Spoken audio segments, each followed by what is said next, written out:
Thank you.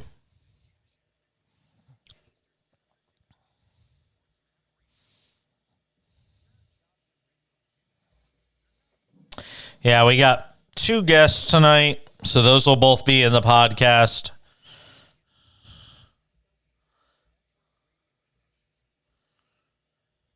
Yeah.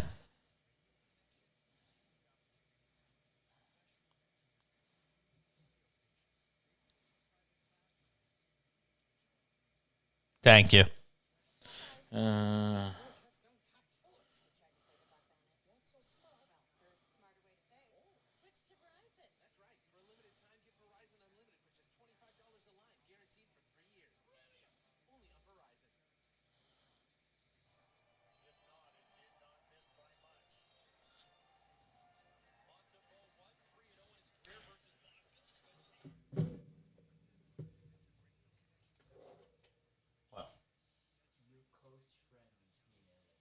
Oh, Stan Van Gundy's doing it again?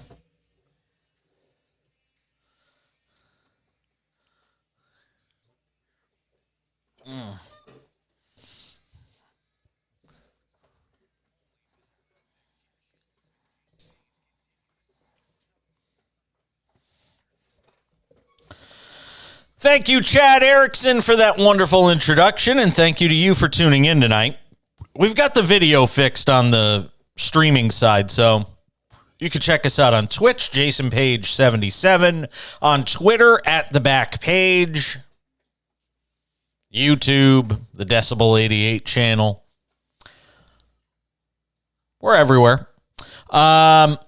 We'll be joined by Bob Nightengale coming up in 14 minutes. Get some thoughts with the senior baseball writer over at USA Today on a day where I can't wrap my head around how the Baseball Hall of Fame operates anymore. I really can't. And I love Bob, and this isn't me taking a swat at him or anybody else, but Scott Rowland is not a Hall of Famer.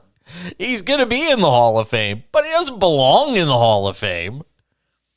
I mean, he gets in by the narrowest of margins, 76.3% of the ballot. You need 75% to get in. He got in with 76.3% of the ballot. Now, let's put this in perspective. Scott Rowland, in his first year on the ballot for the Baseball Hall of Fame in 2018, was on 10.2% of the ballots. How does somebody become a Hall of Famer? They're not playing another game of baseball. Okay? Not playing another game of baseball. And in 2018, basically 10% of the writers say he's a Hall of Famer. And 5 years later, 76% of the writers say he's a Hall of Famer. It's a joke. It's an absolute joke. And don't tell me it's this, well, we revisit it, we look at the numbers. I'm sorry. I'm not buying it. I went and scoured his numbers this evening. He won Rookie of the Year in 97. He finished 4th in MVP voting in 2004, which was definitely one of his best, if not his best season. And then other than that, he's got some Gold Gloves and some All-Star appearances. He's a .281 career hitter. All right, it's nice. And that's largely through the steroid era of baseball, by the way. 316 career home runs. It's nice. Over 100 RBIs 5 times. It's nice. It's not the Hall of nice players. It's not the Hall of great players. It's not the Hall of good players. It's the Hall of Fame. When would anybody in the history of talking about baseball talk about famous players and have a discussion about Scott Rowland? I'm sorry, and I'm not bashing the guy. It's nothing personal, but I've gone up to the Hall of Fame now twice. I've been lucky enough to go to Cooperstown. If you've never done it, make the pilgrimage. It is worth it. If you are a baseball fan, there's few things that will touch you the way it does. I mean, He hit over 300 once, twice. That's it. Twice. Whole career. I can't wait to talk to Bob Nightengale. I want to talk to every single voter that voted him in. Were you just desperate? You needed to vote somebody in this year? What? Now, he's a Hall of Famer. Okay? He gets in. And the guy who just missed getting in was Todd Helton, who's a career .316 hitter with more career home runs. I think he had more career hits, if I'm not mistaken. And he played just the same number of years, and he's not in. And he finished top 10 in MVP voting 3 times. Won some Gold Gloves. I don't get it. I don't get it at all. I mean, what a career Todd Helton had. Now, I'm not saying, by the way, that Todd Helton should be a Hall of Famer. I'm not saying he should be. But the fact that Rolen is in and Helton just missed out, if you're voting for Rolen, how are you not voting for Helton? Again, I just need somebody to explain it to me. And I'm friends with a couple of writers. I mean, Bob Nightengale being one of them, but I'm also friends with Dom Amore from the Hartford Courant, who's had a Hall of Fame vote for a number of years now. And whenever I get into the Hall of Fame stuff, I always make sure to talk about it with Dom, because he and I can have a spirited debate, and it's not personal. It's just spirited. And we talk about, how certain players get in or don't get in. But there's no way that Scott Rolen is a Hall of Famer. But according to those who vote on it, he is. NBA live betting tonight. Clippers and the Lakers in Los Angeles. LeBron James. The Clippers lead it early 20-17. The Lakers are plus 186 on the money line. They're plus 6.5 on the live betting spread. 232.5 is the live total on that game. Listen, anybody who knows me knows I go with the Lakers these days. Not just, when it comes to the spread or live betting. I think they're getting ready to go on a run. I really do. I'm a big LeBron James guy. And in the case of the Clippers, they're so frustrating because you never know from one night to the next who the hell they're playing. Who's getting minutes tonight?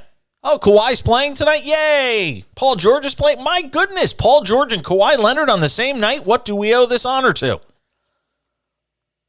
George with 12 points, by the way. 12 of the Clippers' first 20 points in this game. LeBron James is in the lineup tonight. So Lakers still waiting to get Anthony Davis back, and that literally could happen any day now. So hopefully they get him back soon. I think the Lakers will make the playoffs. I said that on the show last night. Justin Termini will join us about an hour and 8 minutes from now, and he'll give us his opinion. This is the third time the Clippers and Lakers have played. Clippers winning the first 2 matchups. So if you want another reason to take the Lakers tonight, there you go. Lakers plus 5.5 right now on the live betting line, plus 186 on the money line. We will keep you posted as we go through the evening. I cannot get over the fact that Scott Rolen is a Hall of Famer. It's madness. Absolute madness. He's like I said, Hall of Good Players, yeah. Other guys, by the way, who got votes in the Hall of Fame voting, I was shocked at some of these blow my mind. Billy Wagner just missed out on getting into the Hall of Fame. Billy Wagner was a good closer, maybe even a great Hall of Fame closer, Billy Wagner? I mean, after Trevor Hoffman and Mariano Rivera. There aren't a lot of closers I would put in the Hall of Fame. Andrew Jones. He's an interesting study. 58.1% of the vote. Gary Sheffield. Of all the guys in that steroid era, and he sort of had a cloud around him. Sheffield, 55% of the vote. Alex Rodriguez. A-Rod. An A-bomb from A-Rod. 35.7% of the vote for A-Rod. And I'd have to go look and see what his numbers were last year, but I didn't go through it. Wagner last year got 51% of the vote. He got 68% this year. That suggests next year he could be a Hall of Famer. But Rowland got in by 5 votes. 5 votes.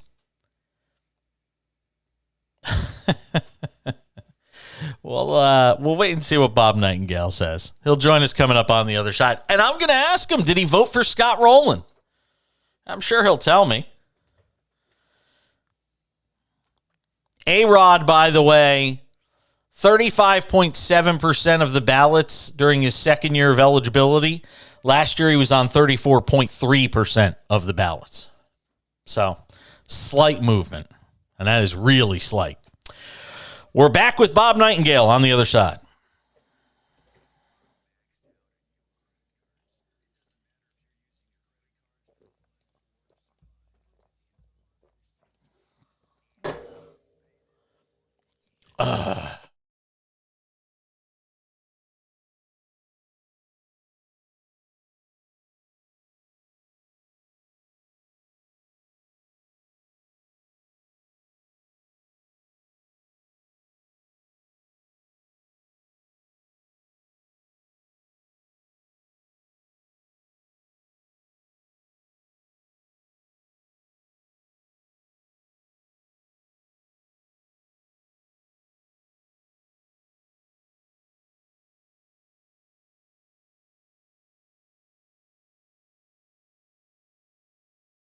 I heard all about it.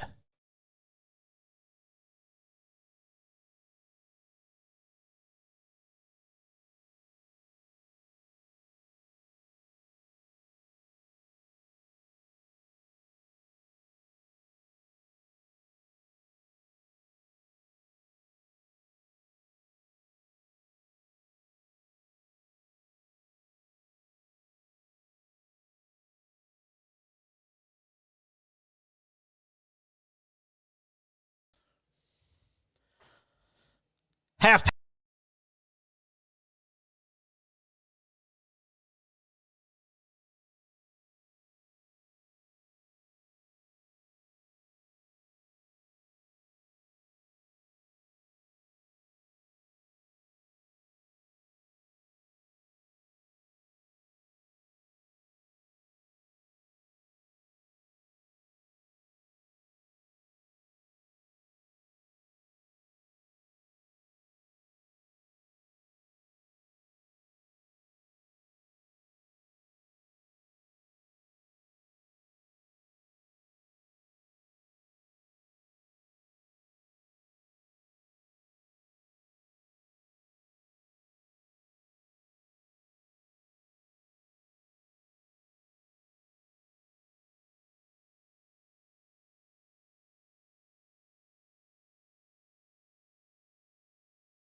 Again, you hear me, Bob? Yeah, one second, Jason. All right, no worries.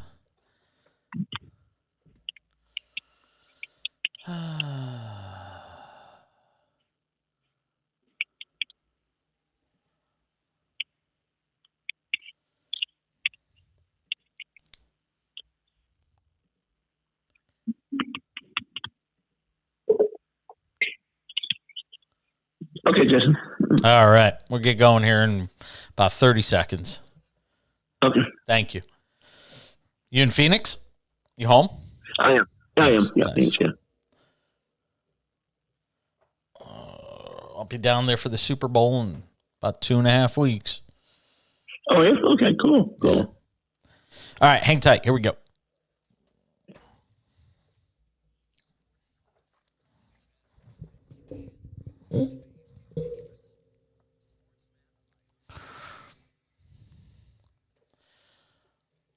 Half past the hour. SportsMap Radio and the SportsMap Radio app. Well, one got the call today from Cooperstown. I am completely flummoxed. I don't know what the hell a Hall of Famer is anymore. I really don't. I got to bring in Bob Nightengale. Does a terrific job on Baseball for USA Today. Somebody I've long called on for anything baseball related. All right. I suppose you're going to have some rationale for how Scott Rowland goes from being a guy that's on 10% of Hall of Fame ballots just 5 years ago to getting into the Hall of Fame today. First of all, did you vote for him? I did not. Thank you. Some sanity in this world. My God, how is he a Hall of Famer, Bob? I did a lot of research, talked to people, and just short. Very good career. And but the one stat that bothered me the most of all the stats was just only one time did he finish in the top 10 yes. in MVP voting. I just said that. Yeah. I was just, okay. Jeff Kent finished 4 times in the top 10. Hey, if people can argue whether Kent's a Hall of Fame or not, I buy that. But one time in the top 10, I need to see more than that. I do too. But you talk to other writers, you're all friends, you all hang out in the same beer halls. What the hell what is the rationale from some people? And again, like I said, has anybody ever gone from 10% of the vote and then 5 years later been in the Hall of Fame? No, it's a record. The only time was Duke Snider. He was at 17% his first year. It took you 11 years to get in. So, yeah, this is record-setting for sure. Well, all right. Well, what's the rationale then from people you talk to? Because obviously plenty of your peers thought all this. Here's what blows my mind. And I'm sorry, I'm venting. But I've got to vent to somebody tonight. Because I saw this today and I almost fell off my couch.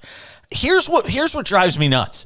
The guy hasn't played a game. Nothing changed from 2018 until now in his resume. It's the same damn guy. What's the rationale from your friends? I think there's so many analytics now. People are voting for Bobby Abreu, for God's sake. That's how some people are trying to say Bobby Abreu had a better career than Tony Gwynn. People are going for on base percentage and WAR and everything. Yeah, Roll was a great defensive third baseman. He had Gold Gloves, but he didn't have many full seasons. I thought he was a solid player, very good player. But just not a Hall of Famer. Who did you vote for? If you don't mind me asking, who was on your ballot? I voted for 4 guys. The one guy who I thought was the best player on the ballot. Might take away A-Rod Manning is Gary Sheffield. So Sheffield, I'm a strong believer in Sheffield. I voted for Jeff Kent, the best offensive numbers of any second baseman. I'm not saying I watched Jeff Kent. I thought I was watching a Hall of Famer. I didn't, but those numbers are, home runs by a second baseman. Ribbies, I think, were second, slugging. So he was another guy. Another guy was Billy Wagner. And I was talked into a few years ago by some scouts and say, you know what? Billy Wagner was, he's got the best strikeout rate of all time, lowest, allowing walks and hits for 9 innings. But Wagner struck out guys when guys were embarrassed to strike out. Nowadays it's apples, oranges. Guys could care less. So Wagner was my my third guy, and my fourth was Carlos Beltran. I know it's a controversial pick because of the Astro scandal. This guy was a terrific player, but I was around him enough. He's one of the best clubhouse leaders I've been around ever. So Beltran was my fourth vote.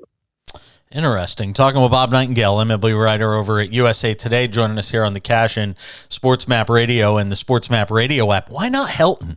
I mean, unless you're punishing him for the fact that he played at, Coors Field, I don't understand how Rolen can get in.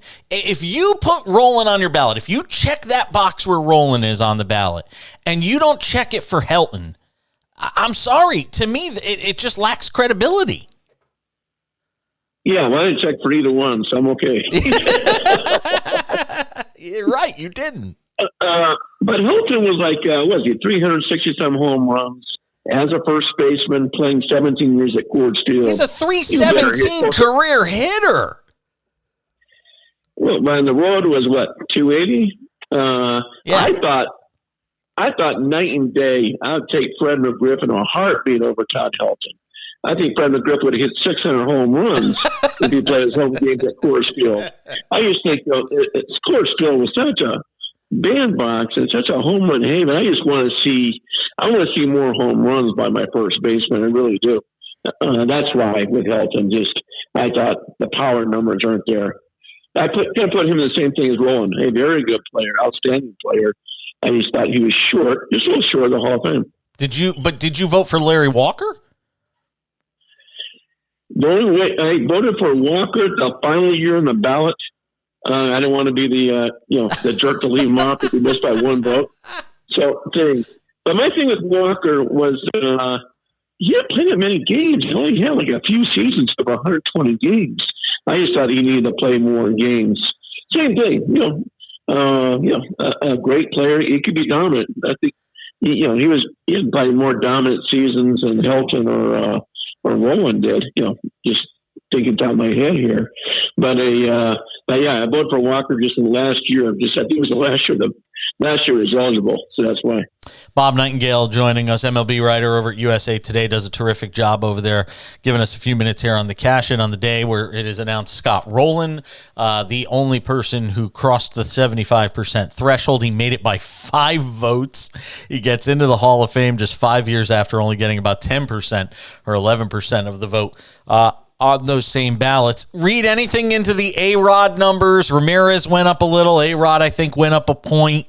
Are we basically, are we just basically counting the hours and the years until they're off the ballot altogether?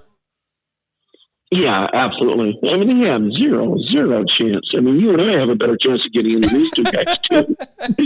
I mean, they're the two.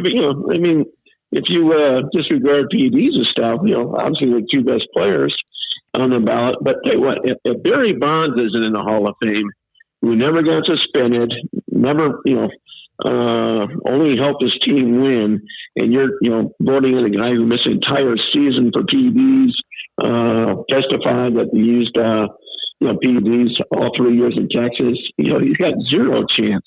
Manny got popped 3 times and crushed his teams. So that was my line of demarcation, Jason. And I voted for, Barry Bonds and Clemens and Sosa year after year, just because there wasn't testing back then. It was a wild, wild west.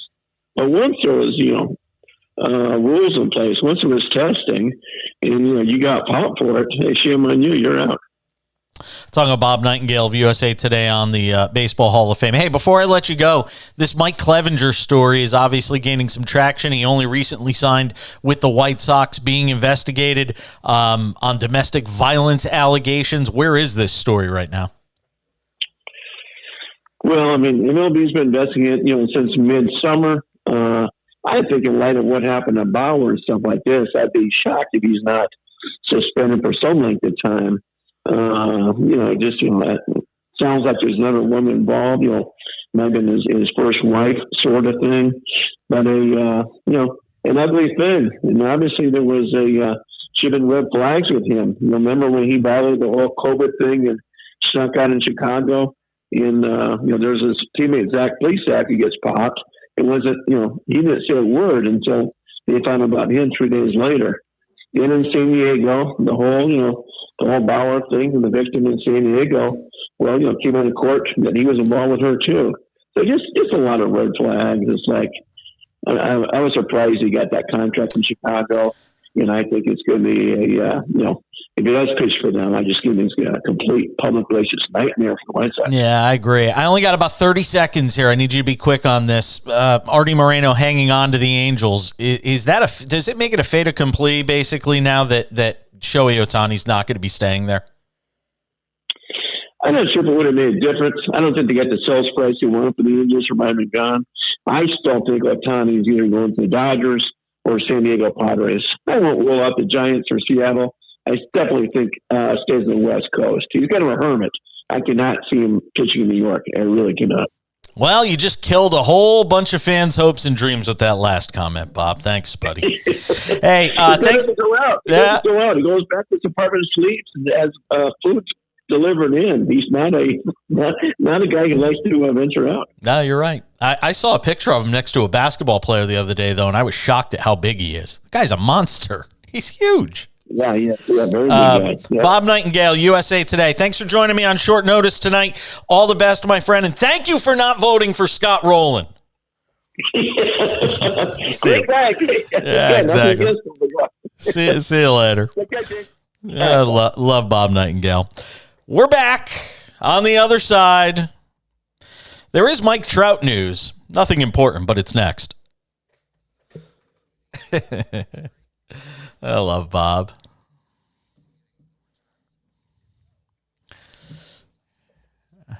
Oh, I'm so glad he didn't vote for him. God, that just made my day. I'm shocked. It just doesn't make any sense. I went and looked. I mean, I've scoured. I'm a geek for this stuff. I mean, baseball is my favorite sport. But there's no way Scott Rowland's a Hall of Famer. No effing way. He's good. Yeah, he's a good player. But it just means forever now. And now, when you get these sabermetrics geeks who try to find every rationalization to put in their favorite players, it's just, we're going to see a lot more guys getting in that don't belong in. Yep. Oh, yeah. Well, wins above replacement. Batted balls in play. His contact percentage is... A break. OPS. Nerd alert.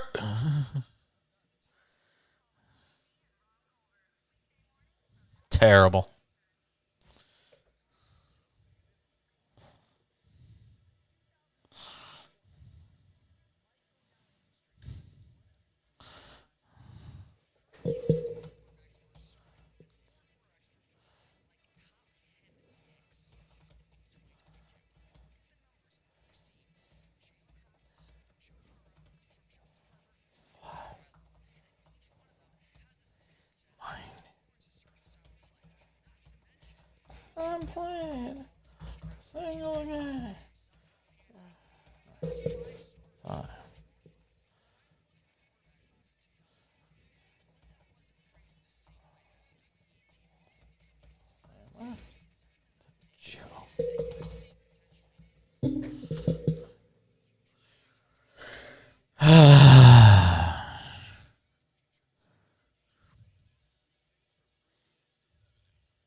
There are few things that will get me more fired up than Hall of Fame voting.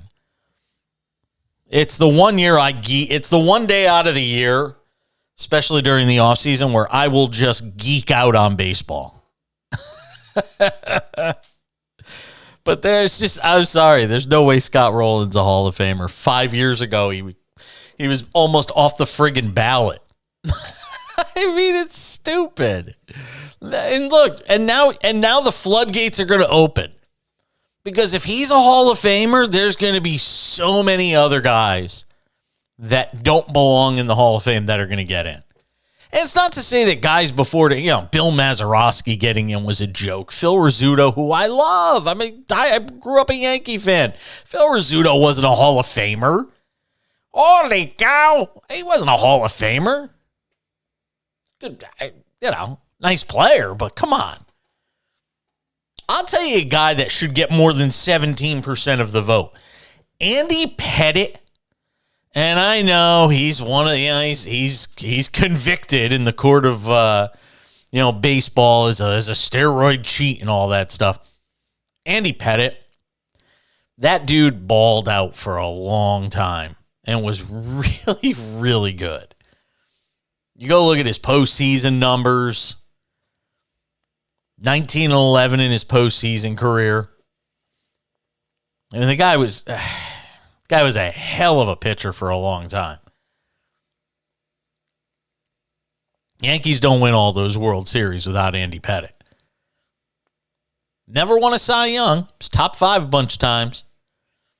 But All-Star a couple times. Heck of a pitcher. Had a few really good years. 2.3. 2005 with Houston, 17-9, 2.39. Was never a huge strikeout pitcher either.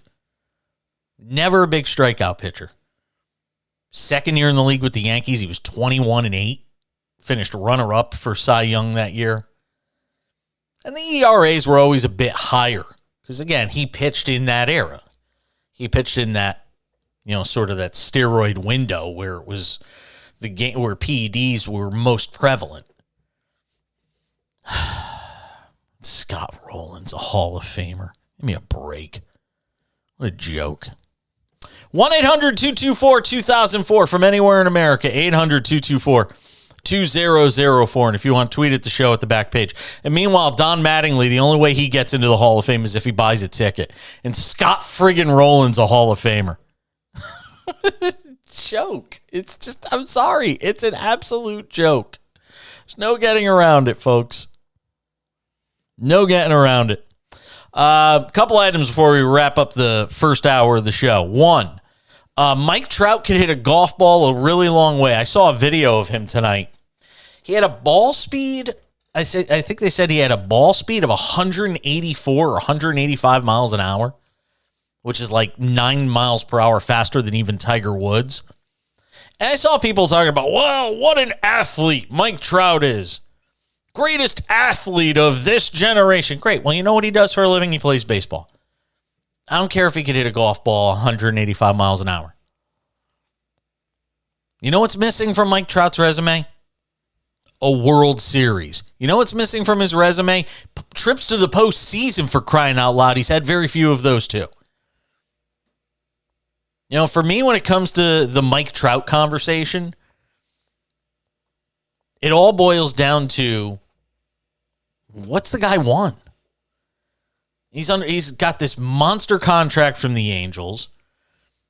Every year you can count on him missing games. The last 3 years of Mike Trout's career, he's played about 210 games. That's it. Matter of fact, I just pulled it up. His last 3 years, he played 208 games. And when he's on the field, he's fun to watch. He's one of the best players in the game, and that's all great. But you got to be on the field, too. And as much as everybody likes to talk about Artie Moreno and all that, Mike Trout is a guy that, he can't stay healthy. And now, unfortunately, and it really is sad, he's dealing with this sort of degenerative back condition that a lot of people wonder if it's going to shorten his career. I mean, he's already played in the league for, 12 years. Hey, he's a great player, don't get me wrong. But he's a great player who's never won anything other than individual awards, and that's all great. But the saddest thing about Mike Trout, for all the great conversation about him, the one thing it all comes back to is never got a chance to see what he could do in the postseason. He's almost the modern-day Ted Williams in some regards. He's this generation's version of Ted Williams. He may wind up going an entire career as one of the game's greatest players and not winning a World Series. Not even sniffing a World Series. That's the reality of Mike Trout. He's a career .303 hitter. His numbers are just fantastic. He's played in one postseason. And he was 1 for 12 in that postseason. Granted, that one hit was a home run. But that's it. That's all we ever got for Mike Trout in the postseason. And that was, that's 8 years ago. Going to make $37 million this year, I think. It's good money if you can make it. I'm just dying to see where him and Ohtani ultimately wind up. And we asked that question on the back end of the interview with Bob Nightengale about the futures of Ohtani and Trout. And you got to wonder. You got to wonder with those two. Will they finish their career in Los Angeles or in Anaheim, as it may be? And I think the odds are slim to none. I would love to see Ohtani come to the East Coast, but when you listen to Bob Nightengale, I hear so many Met fans and Yankee fans talk about the idea of Ohtani in New York and all this, and it sounds like if you listen to what Bob Nightingale's saying, that's not going to be the scenario. That Ohtani's, basically a hermit that likes to stay indoors and, doesn't really crave the New York nightlife. Trout, on the other hand, I could see him coming back east. I could see Trout. If I'm not mistaken, Trout's originally from the East Coast. So I can envision a scenario where Trout wound up back, or wound up on the East Coast, as it would be. But what's he going to have left by the time you get him? Again, he missed time because of the back this year. There was this acknowledgement of the severe, of not the severe, but of this sort of degenerative condition that he's dealing with. Got to wonder what it means for him long term anywhere, let alone Anaheim. One more note before the top of the hour. The Georgetown Hoyas have done it. Papa Cork. Georgetown and my man Patrick Ewing, who was my favorite basketball player growing up. I used to own those Patrick Ewing sneakers, those corny Patrick Ewing sneakers that you can get at like Kmart back in the day. They had the number 33 on the back. Patrick Ewing's Georgetown Hoyas, they snapped the 29-game Big East losing streak tonight. Round of applause for the Georgetown Hoyas. They beat DePaul. How many times did they lose to DePaul in the course of that 29-game Big East losing streak? That's what I want to know. Well, this is the one that'll get Georgetown going. Hey, you think about how good the legacy, the history of Georgetown Hoyas men's basketball. Obviously, the John Thompson years being what they were.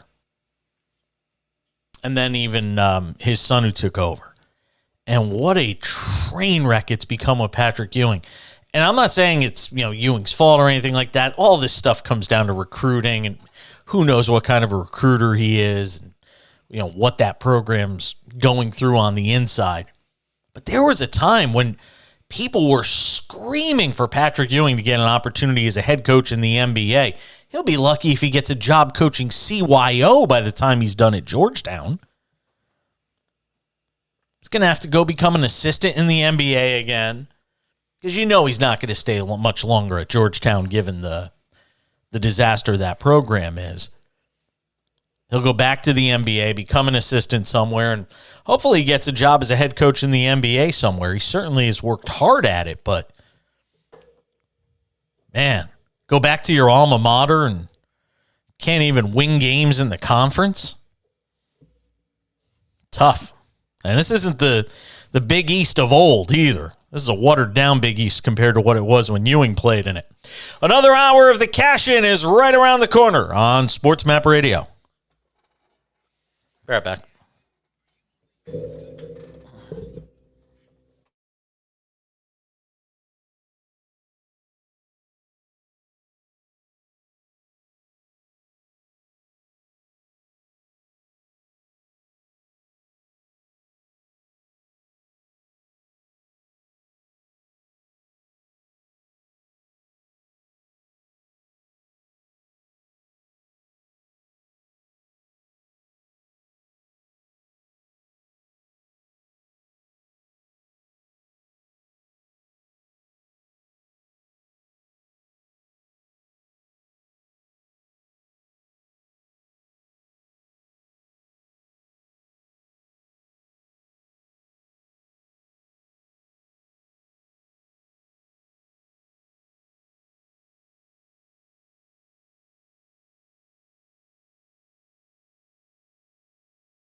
Oh no, oh no, oh no.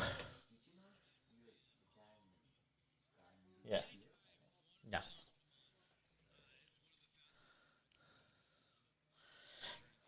Oh, baby.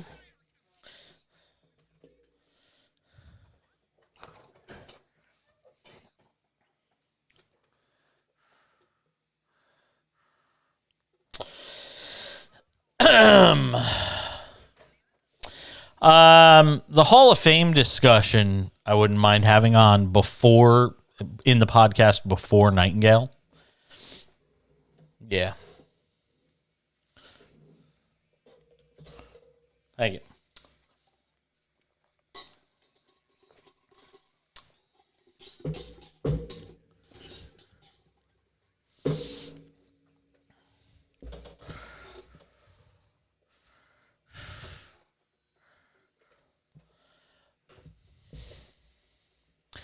Another hour of the show starts right now on SportsMap Radio and the SportsMap Radio app.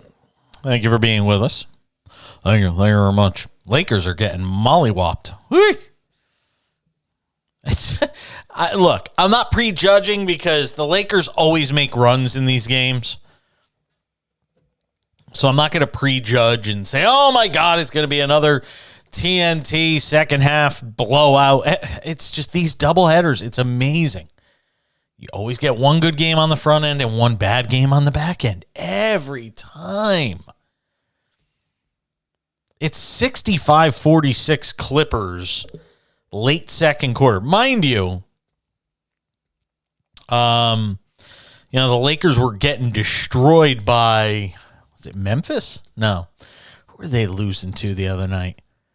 No, it wasn't Memphis. They were down at the half to somebody big on the road, and they were down like 25 or 26, and Patrick Beverly. Oh, it was in Portland against the Blazers. And Patrick Beverly supposedly gave a really inspiring halftime speech, and they came out in the second half and won the game. Maybe that's what has to happen here. Just, by the way, from a live betting perspective, the Lakers right now are plus 900. And if you know anything, you know the chances of the Lakers losing this game and never having a shot, you know how I feel about this stuff.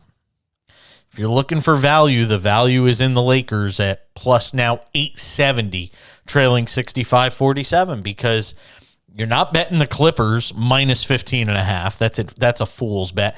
Matter of fact, here we go. Ready? Justin, we're going to lock in our first live bet of the night. Take the Lakers plus, it just went to 13.5. Hold on a second. As soon as this jumps back up, we'll lock it in at a better number. Yeah, see, it went to 67.50. That's why. Let's wait till we get a Clippers basket here and it winds up going back up. But it's 69.50. All right. Take the Lakers at plus 14.5. Let's lock that baby in. Lakers plus 14.5. That is our live bet of the night on the show. Because, look, we've seen the Lakers do this time and time again this year. And they make a run in the second half, and it winds up being close, or they even wind up winning. If I had $100 and just didn't care, I don't give a F money, I'd throw $100 on the Lakers right now, down by 19. They're 1,060 on the money line, and it's the NBA. Teams make comebacks in this league all the time. This is where you want to be if you're looking for value. If you make this bet, I'll tell you right now, if you make this bet that I'm telling you to make, I'm not telling you to go and spend your money on the Lakers, but the 14.5 on the Lakers, I definitely say to do. But let's just say that 5 times you bet a team when they're down big late in the second quarter at plus 900, you're going to win at least once out of those 5 times. You see it at least once a night in this league when you have like a full slate of games. You see teams rallying from 18 down. It happens all the time in the NBA. It just does. So anyway, I'm giving it to you a segment early.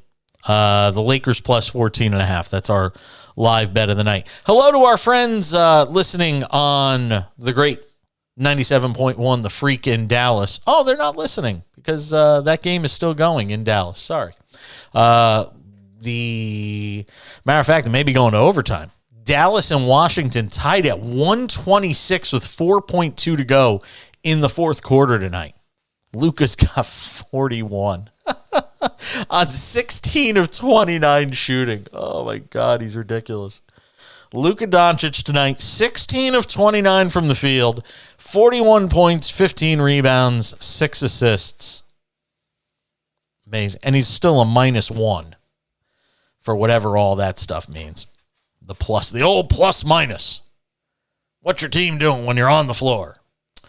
So the Wizards lead that game now, 127-126, 4.2 to go in the fourth quarter. We'll keep you posted on that one. Suns are all over the Hornets right now, 111-87. We will be joined coming up 25 minutes from now by my good friend, Justin Termini, who does a great job.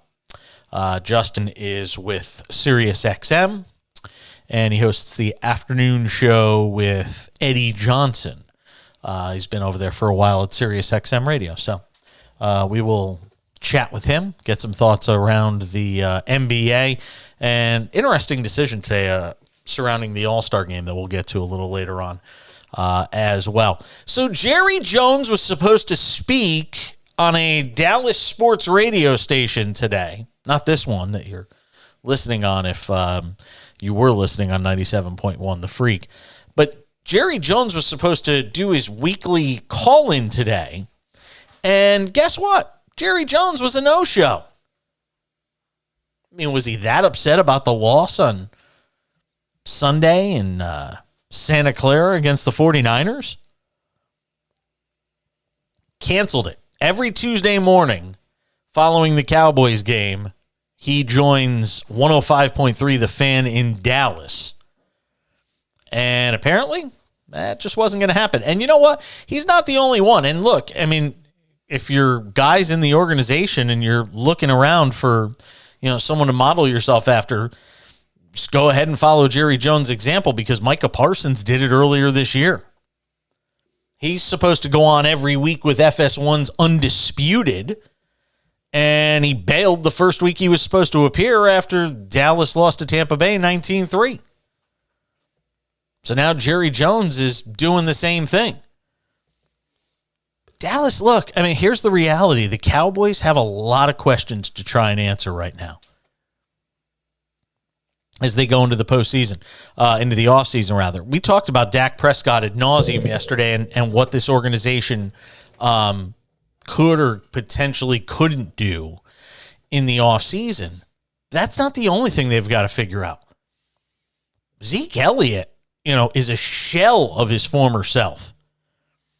Tony Pollard got hurt in that game on Sunday night. And if there was ever a time where Ezekiel Elliott could have come to the rescue and sort of saved the Cowboys season, that was the time.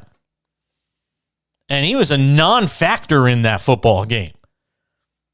And then you had Dak Prescott again, as we've talked about. And Elliott, by the way, got paid $90 million.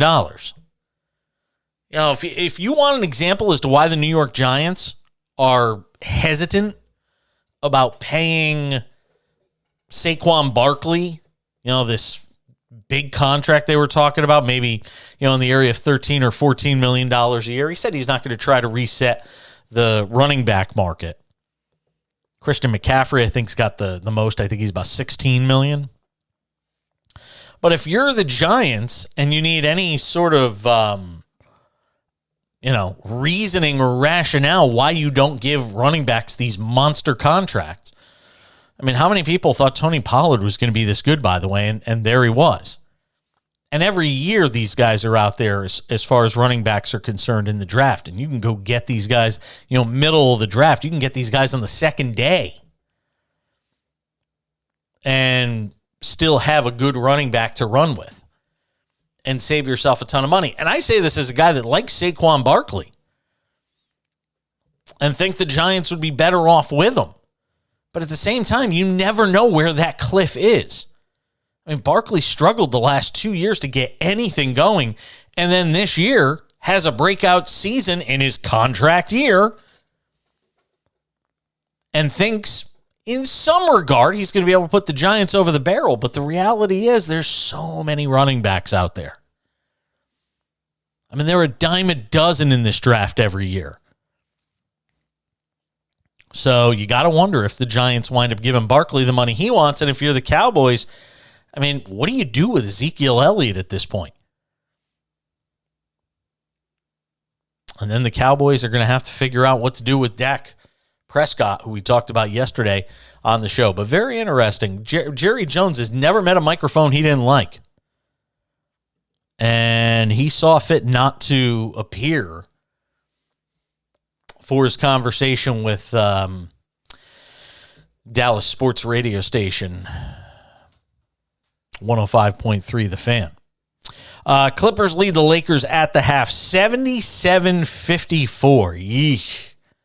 Ay. Lakers now are plus 1,300 on the money line. And look, I told you to take the Lakers at plus 14.5, and we gave you that pick, and obviously we gave it to you because we believe in it. But tall order coming back from 23 down against a Clippers team that looks like it's pretty motivated tonight, but plus 1,300. That is a juicy number. Again, if you got $100 laying around and you just didn't care about it, we've seen the Lakers do it time and time again. I don't know if they've got it in them for this second half against a good Clippers team. We'll wait and see. 1-800-224-2004, 800-224-2004. Tweet at the show at the back page. Again, hit me up on Twitter at the back page. There's some more NBA that I want to get to on the other side. The big question before this season started, when it came to the New Orleans Pelicans, was, well, how many games is Zion Williamson going to play? We all thought the Pelicans could be good, but we all knew it was predicated on just how much Zion Williamson was going to be able to play throughout the course of the season. Right now, the answer isn't a good one for that team. We'll come back and talk about it as we continue on the Cash In at SportsMap Radio.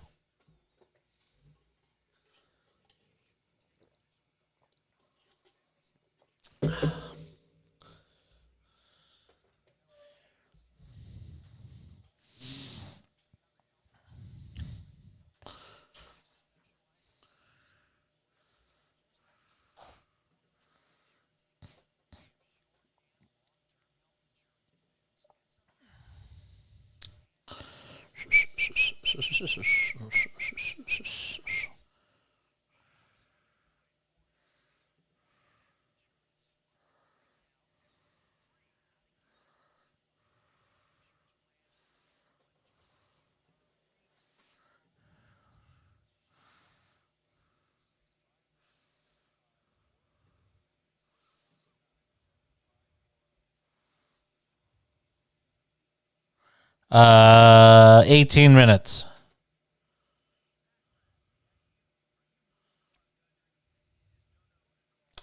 JT, my old buddy.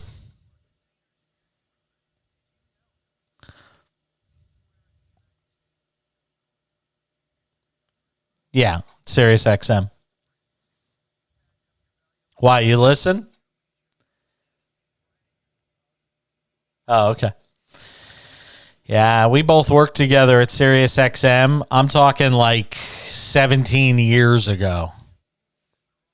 Yeah, 05, 06, we started working together. And we were both update anchors on Sirius NFL Radio.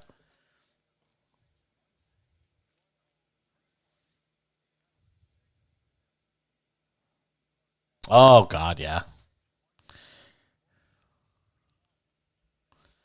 All these people you hear me talk to, they're just people I've known forever. Guests on the show or people I worked with.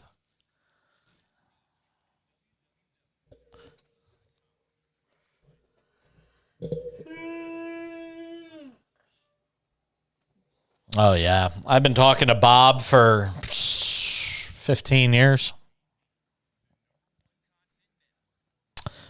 Yep.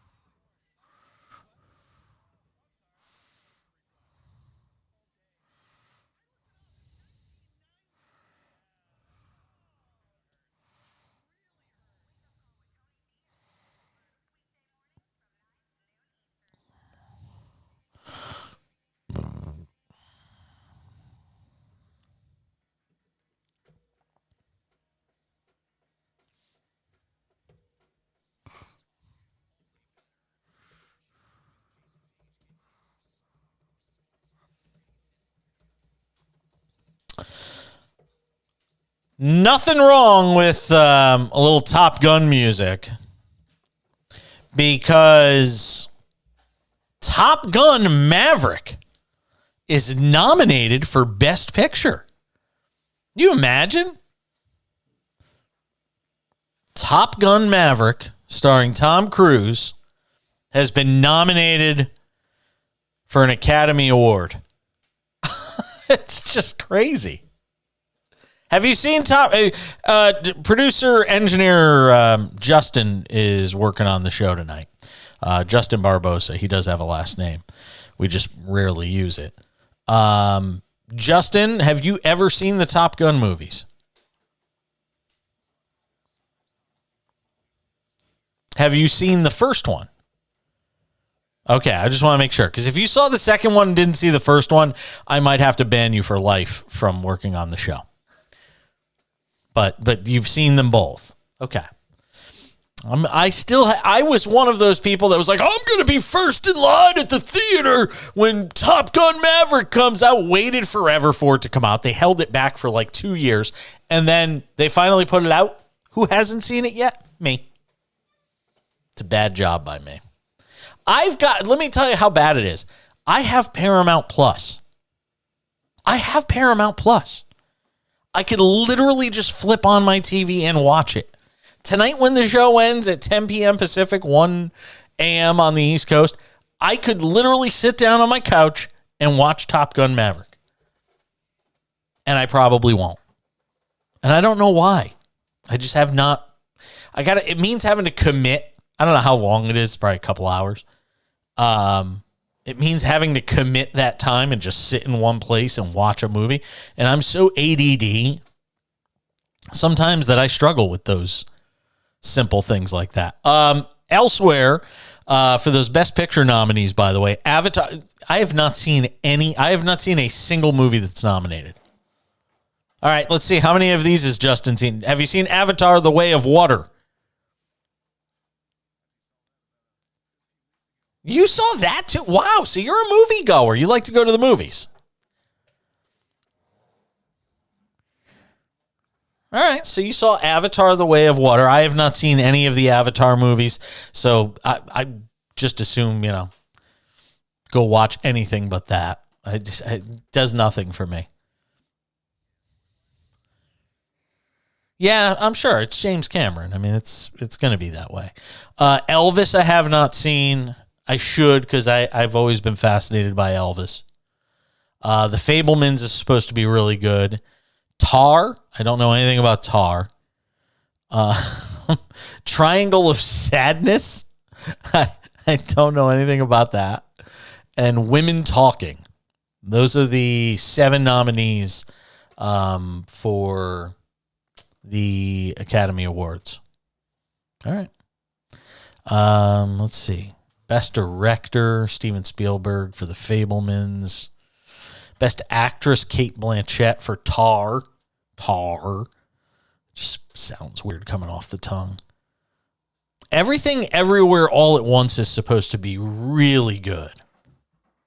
My significant other has been pushing me for us to see it. And I have not seen Everything Everywhere All at Once, but I do understand that's supposed to be really good. Best Actor. See, now here's what I don't get. So Top Gun Maverick gets nominated for Best Picture, but they don't have a nominee for anything else. Just the movie got nominated. Best Director, not nominated. Best Actress, no nominations. Best Actor, Tom Cruise isn't even nominated. Best Supporting Actress, nothing. Angela Bassett got a Best Supporting Actress nod for Black Panther, Wakanda Forever. And that's another movie that, for all I did for years, was say, when's the new Black Panther movie coming out? I'm going to go see it. Black Panther, Wakanda Forever? Didn't see it yet. Did you see Wakanda Forever? You've seen everything. Of all the things that I've learned about you, I've now learned that you're a bit of a movie file. You like to go to the movies. You're not one of those creepy people with a bucket of popcorn on your lap and a trench coat, though, right? Okay, just making sure. Got to look out for that stuff. Don't pull a Pee Wee Herman on me. You might be too young to remember that. Just go and Google it. Jamie Lee Curtis gets a nominee. Wow. Nomination for Everything Everywhere All at Once. That's pretty wild. Judd Hirsch is about 100 years old, and he's nominated for Best Supporting Actor in The Fabelmans. He's terrific in everything. And Ke Huy Quan, who had that really inspirational win at the Golden Globes for Best Supporting Actor, is also nominated for Best Supporting Actor at the Academy Awards this year for Everything Everywhere All at Once. And his story is wild.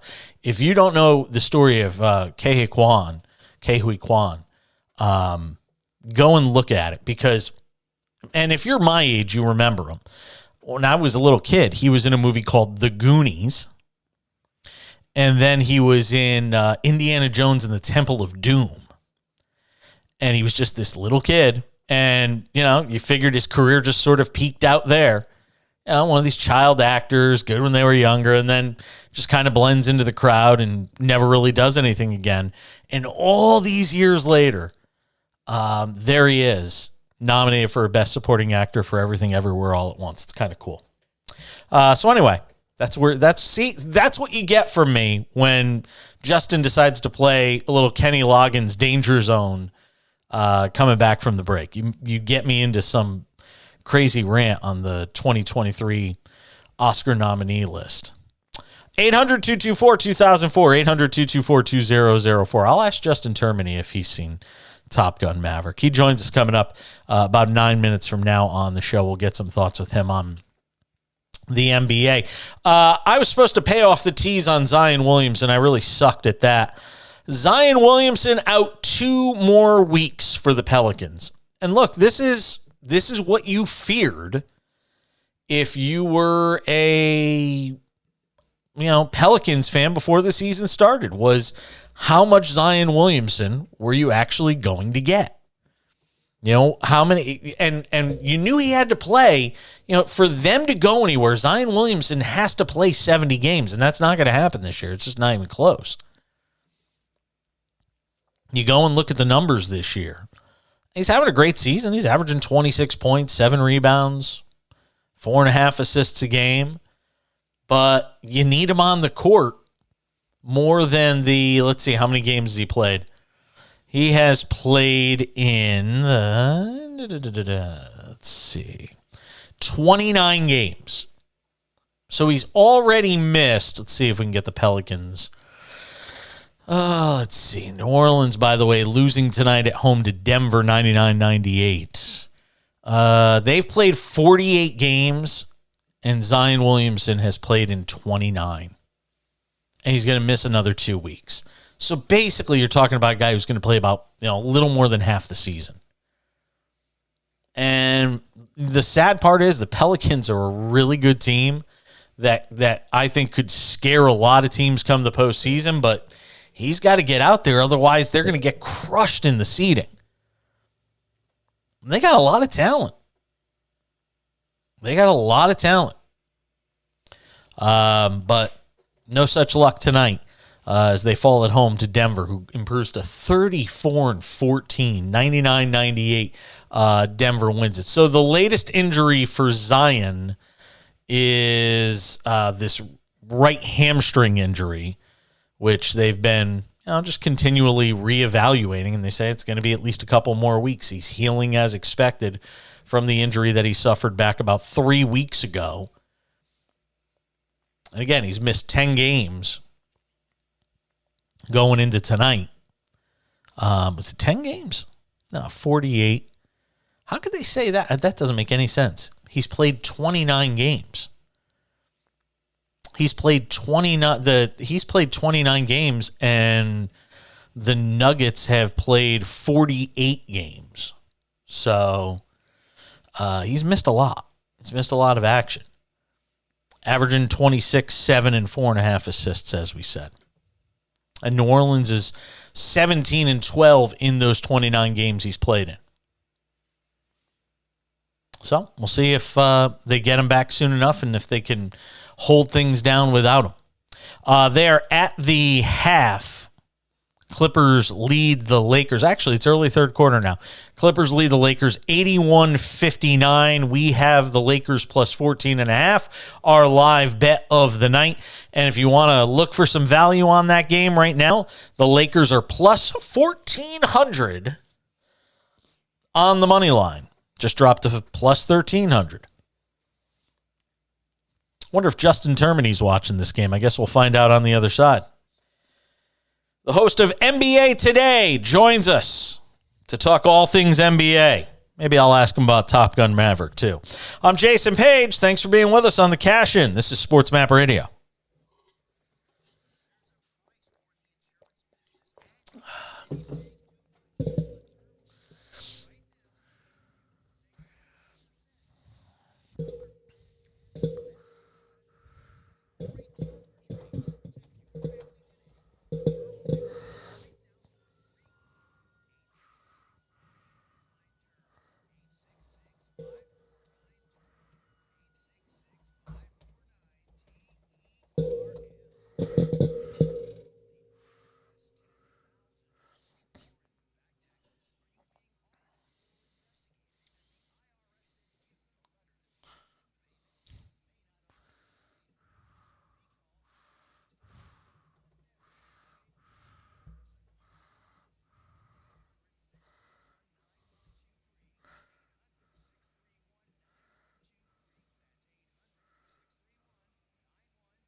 Take it off.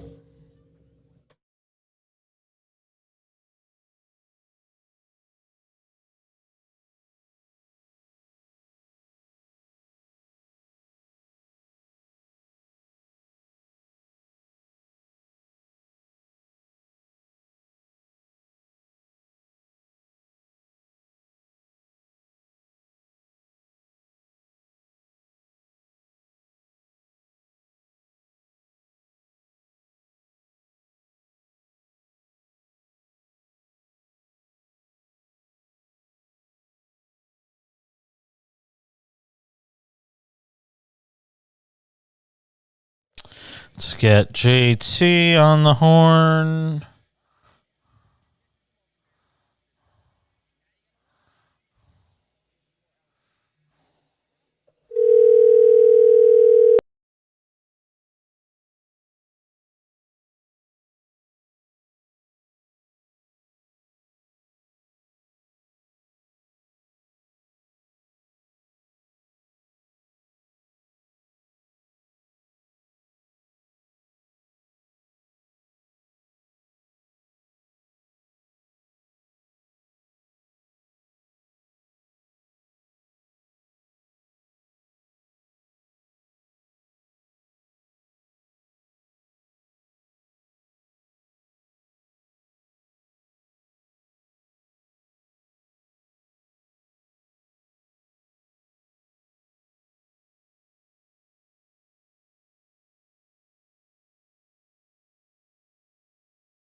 half past the hour. Actually, halfway through the show. If you missed it in the first hour, we talked with Bob Nightengale from USA Today, got his thoughts on the Hall of Fame voting. And he restored my faith in humanity when he told me he did not vote for Scott Rowland, who does not belong in the Hall of Fame. It's just unbelievable. Scott Rowland's a Hall of Famer. They'll put anybody in these days. Lakers trail the Clippers 85-67. Our live bet of the night is the Lakers on the live bet plus 14.5.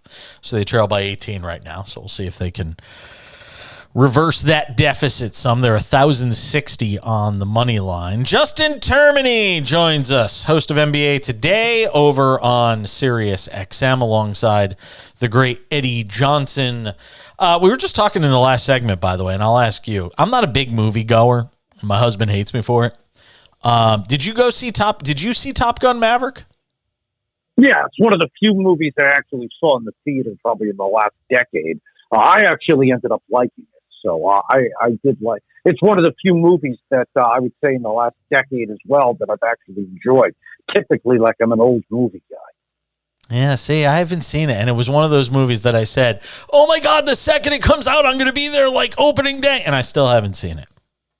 Yeah, and speaking of the Hall of Fame, you brought up the Hall of Fame. I don't get an opportunity to talk baseball anymore. Yeah, can you explain to me how we're like holding the steroid guys accountable? Like, no Barry Bonds, no Roger Clemens, which I'm fine with. Like, I wouldn't put the steroid guys in.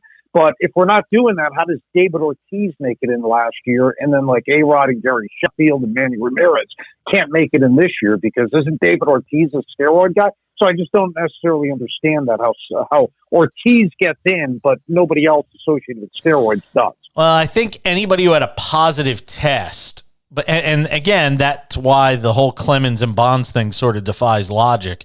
They never had any positive tests, so why on earth don't they get in? I agree. I just can't figure out how Scott Rowland's a Hall of Famer. I mean, because guys like Don Mattingly. No, listen, I saw Don crazy. Mattingly. I saw Scott Rowland. Don Mattingly's a better baseball player than Scott Rowland. I know, it's nuts, dude. It's crazy. I mean, and Rowland gets in. And then right below him and just missing out with 72% of the vote was Todd Helton. And how does Rowland get in? Todd Helton's career batting average is 36 points higher, and he has the same numbers. Like, I don't get it. It's crazy. Yeah. I guess people are saying, like, the Colorado stuff. Yeah. And then, like, I mean, does winning not count? I mean, Bernie Williams? Bernie Williams is not in? You're telling me he wasn't better than Scott Rowland? I mean, give me a break. Yeah, I agree. Watching the Lakers tonight. You know, you do a show every day with a former sixth man of the year. Does he ever talk about Russell Westbrook coming off the bench and sort of what he thinks of him as a sixth man? Yeah, I mean, listen, I think everybody gives him a lot of credit for the way that he's adjusted this year because it didn't look like he was going to do that based off being too stubborn last year and then at the outset of this season. I think it's ludicrous that Vegas and some of the media have this guy as the favorite for the sixth man of the year. I could rattle off like 5 or 6 guys that deserve to be ahead of him. And the two, at the top of the list should be Malcolm Brogdon in Boston and then Bobby Portis in Milwaukee. I think, like, if you look at the odds, like, Portis has, like, the 8th or 9th best odds. Bobby Portis has been better than Russell Westbrook this year. Westbrook's been nice. He's contributed. He hasn't been, like, somebody that's dragged him down, like, last year. But Russell Westbrook should not be the favorite for the Sixth Man of the Year award. What'd you make of Pat Riley? And again, I don't know if it's taking jabs at LeBron because, LeBron left Miami and he was jaded by that whole thing. So he wanted LeBron to stay, sort of taking a shot as LeBron's getting ready to pass Kareem and says, Kareem's the greatest player of all time. What'd you make of that? Well, I like the fact somebody threw Kareem's name in there and somebody other than Jordan and LeBron because they get sick of the Jordan LeBron debate. Those are two guys that certainly deserve to be in that conversation, but so does Kareem, so does Magic, so does Bird, so does Russell, so does Wilt. I think there's about 7 guys, but today's dumbed-down media just talks about 2. And Kareem certainly has a seat at the table in that conversation, as do a couple of other guys. So I had no problem with Riley saying. In fact, I like Riley saying. I just feel like he's trying to needle LeBron, though. He's not making that comment if LeBron's not approaching his number, is he? Maybe not. And again, I have no issue with that. LeBron's always trying to needle other people. And and say stuff about, be hypocritical and all that crap. So I have no issue with anybody taking a little shot at LeBron because the media won't. For example, why is it left to Pat Riley to do that? You're telling me there's not one person in the media that thinks Kareem's the greatest player of all time, or at least will say that, but they don't because they're afraid of the repercussions with LeBron. Yeah, see, I caught Kareem towards the end of his career as you did, and I think he's a great player. I think he's an all-timer, but when I think of greatest players of all time, I never think of Kareem. Granted, he did it for a long time and he played at a high level, but all I ever think of when I think of Kareem is the skyhook. That's what I think of. It's the most unstoppable shot in the sport. Yeah. And he does have more MVPs than everybody else. I mean, I guess the one thing you could take away is that he wasn't the best player on every single championship team that he was a part of. You'd say that about LeBron. You would say that about Jordan. Because Magic, for the last two at least, was the best player on those championships. Justin Termini, host of NBA Today over on SiriusXM, our guest. We all wondered before the start of the season, and I think we all were of the opinion that where the Pelicans go was going to be based on how many games Zion Williamson played. I think he's already missed something like 19 games or 18 games this year, and he's going to miss some more. He's going to miss a couple more weeks. What do you make of the situation in New Orleans and Zion missing more time? Yeah, I think they've lost 10 of their last 13 games. The issue is Brandon Ingram is also out, so if you're playing about both those guys, that's going to be a little bit of an issue for you. But in regards to their team is fully healthy, you got those two. You got CJ McCollum, you got Valanciunas who's capable of scoring 20 points. All four of them are. So I think they actually have the best team in regards to the amount of guys on a consistent basis that can get 20-plus points. And then, they got a lot. They got the Lakers pick for the upcoming year. They got a bunch of their own picks moving forward. So they could potentially be a team that can make a deal here at the deadline if they want to. Yeah, they certainly can. I watched Miami tonight, and I know you're a Celtics guy. Miami come back late. We saw Boston come back late the other night against Golden State after sort of looking sluggish in the first half. Here we are, essentially just a couple days out from the All-Star game. What do where are you on the Celtics? Preseason prognostication with them, a lot of people picking them to win an NBA title. Obviously, the change at head coach has certainly been interesting to say the least, and Missoula's done a nice job. Give me some thoughts here on the Celtics and where they are right now. Yeah, they certainly are a team that was capable at the outset of the season of winning a championship, I thought. But there were two major concerns. One was Joe Mazzulla as a first-year head coach and having to really get ready without having the entire summer to do it. And then Robert Williams, you thought was going to miss significant time, and they're the best team in the NBA even during the time that Williams missed. Missoula's done a great job. The one thing I guess I would say about Missoula is I'd like to see him when they're dealing with a little adversity, and who knows how he's going to handle the postseason. So I still think there's questions, but they're just as capable of anybody else coming out of the Eastern Conference. Right now, they've hit a little rough stretch based off, I think, their health. Tonight against Miami, they only lost by 2. It's the second of the back-to-back. But don't forget they didn't have Jaylen Brown, they didn't have Malcolm Brogdon, they didn't have Al Horford, they didn't have Marcus Smart. So they were without 3 starters, and the guy I think is the leader for the 6th man of the year right now, Malcolm Brogdon. Can you make an argument for the Nets? I know they don't have Durant right now. Kyrie out of this world against the Warriors the other night. Can you make an argument for the Nets to be able to do something in the postseason in the East? No, certainly. They went 18-2 over a 20-game stretch. They were really the best team in the NBA after Jacques Bond took over until the injury for Durant. So, absolutely. Anytime you got a player at Durant's caliber, they're capable of winning an NBA championship. And Kyrie, I think, as a number 2 is fine as long as he's focused. Nick Claxton has been a huge development. He's a guy I thought they needed a lot of help at the center position. If it weren't for Lowry Markkanen, I would say Nick Claxton probably would be the most improved player this year. He's been fantastic. He's going to be in the conversation for Defensive Player of the Year as well. I think over his last 5 or 6 games, in addition to leading the league in blocks, he's also averaging about 19 points. So that's been a nice surprise. Ben Simmons still a big question mark, but you can certainly make the case they can win the title. Justin Termini. You can catch him on NBA Today over on SiriusXM alongside Eddie Johnson. You can go walk your dog now. It's good talking to you, my friend. I'm going to go watch Top Gun for a second time before you watch it along. Yeah, I know. All right, Paige. Appreciate Thank you. it, buddy. Love you, Justin. Be good. Be good. All Justin Termini joining us on the show. I love that guy. Does great work. We'll keep an eye on the Lakers and the Clippers. 94-78 Clippers on top of the Lakers. We got the Lakers plus 14.5.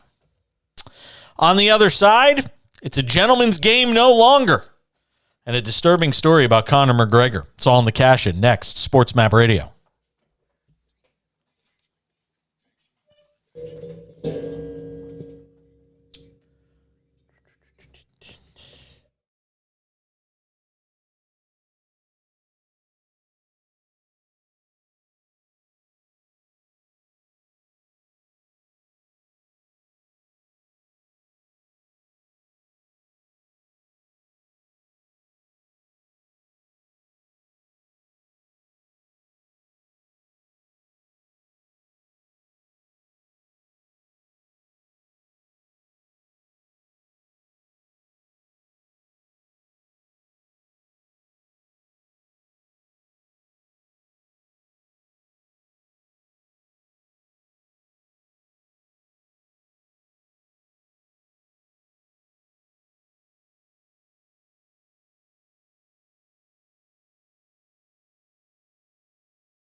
Cool.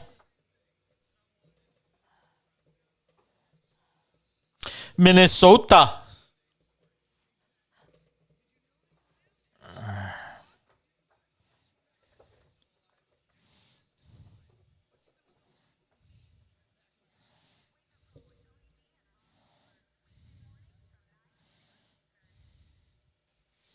Minnesota.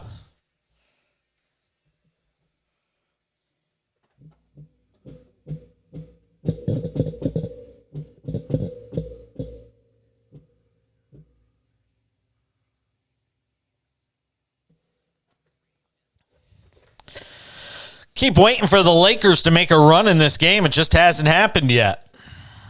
Yeesh. Hey.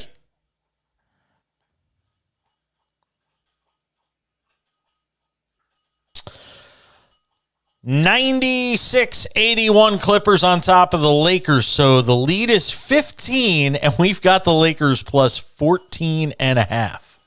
Wow.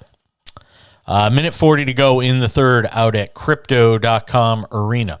1-800-224-2004. If you got a thought, 800-224-2004. Feel free to hit me up on the Twitter machine as well, at the back page. Get on Twitter, at the back page.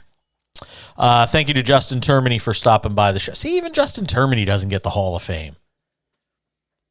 It's just such a flawed system. It really is. There's just no getting around it. I don't know why I'm so bent out of shape about Scott Rowland getting in. It's not like it doesn't change my life in any way, but I just think it means bad things for the future in terms of some of the guys you're going to see getting in. It really is just going to be it's going to become the Hall of Mediocrity. The Hall of so-so players that are going to get in now. And if you're going to start putting in those types of guys, there's a bunch of guys on the ballot this year that probably belong in ultimately. If Scott Rowland's a Hall of Famer, how's Carlos Beltran not a Hall of Famer? I'm not getting back into it, because if I start in on this Hall of Fame stuff, I'll spend the next hour and 15 minutes talking about it. It is a gentleman's game no longer. Boy, I'll tell you, the ugliness right now of this Live Golf PGA Tour thing, I mean, it's as bad as it's ever been. Because, normally you'd say, it's no big deal. One tour plays and does their thing and another tour does the other. But then you've got these events where live golfers can still play, and they're playing with PGA Tour guys, and there's a lot of animosity there. It's really ugly. So Patrick Reed and Rory McIlroy are both playing at the Emirates Golf Club on Tuesday for this week's Dubai Desert Classic. So they were on the driving range. It's a DP World Tour event. And the DP World Tour still allows for these live golf guys to play. So apparently on the driving range, you had Rory McIlroy hitting balls, and you had Patrick Reed hitting balls. So Reed was just a few feet away from McIlroy, and he said hello. And Rory McIlroy did not acknowledge him, completely blew him off, ignored him. This is according to the Spanish outlet 10golf.com. Reed then acknowledged McIlroy's caddy and stood a few seconds longer. McIlroy still ignored him. So then Reed walked away, and in the process of walking away, he threw a tee in McIlroy's direction in disgust. McIlroy is the world's number one player in the world. He's a four-time major champ. Patrick Reed is not, by the way. He's been a big critic, if not the biggest critic, of live golf and players breaking free from the PGA Tour to go play for live, and trading verbal jabs with Greg Norman as well. Reed has won a major, 2018 Masters, was suspended by the PGA Tour after he went to live, but continues playing in the DP World Tour events until an arbitration case next month determines whether or not those European-based tour players can be banned like the PGA Tour did because they're playing live golf. So, and Patrick Reed's just the guy's just a giant cootie. He might, hold on, he's suing me? Because apparently if you say anything about Patrick Reed these days, he sues you. If you breathe on Patrick Reed, he sues you. First tournament of the year, by the way, for Rory. He was coming off 3 wins in 2022. Won both the DP World Tour's Race to Dubai and the FedEx Cup. So he's making cash. I don't think he's worried about not being able to make any money. I got to finish the hour with a bit of a disturbing story, and it involves Conor McGregor. So here we go again. In talking about a UFC-related sort of guy, and some really serious allegations involving he and a woman that was on his yacht. McGregor turned 34 back on July 22nd, and while he was in Ibiza, which is in Spain, he was also at the party with this 42-year-old unnamed Irish woman who grew up in the same neighborhood as him.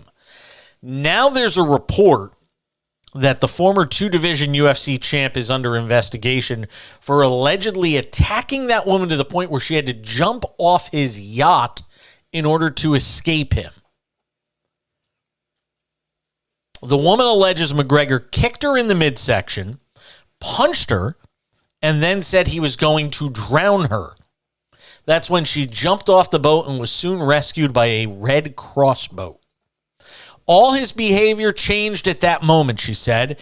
It was as if he was possessed. I knew that I had to get off the boat because I thought he was going to kill me.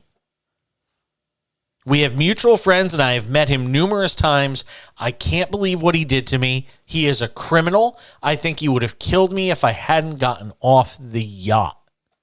She identified McGregor as her attacker to her rescuers, but later reportedly told Guardia civil agents it wasn't him and that she just wanted to go home. That led the Guardia to pause the investigation. It's since been reopened after the victim filed a report against McGregor in Ireland. But here's the question, and who knows what his future is as far as UFC is concerned at this stage of his career. And I'm just talking about from the sports standpoint. What does UFC do?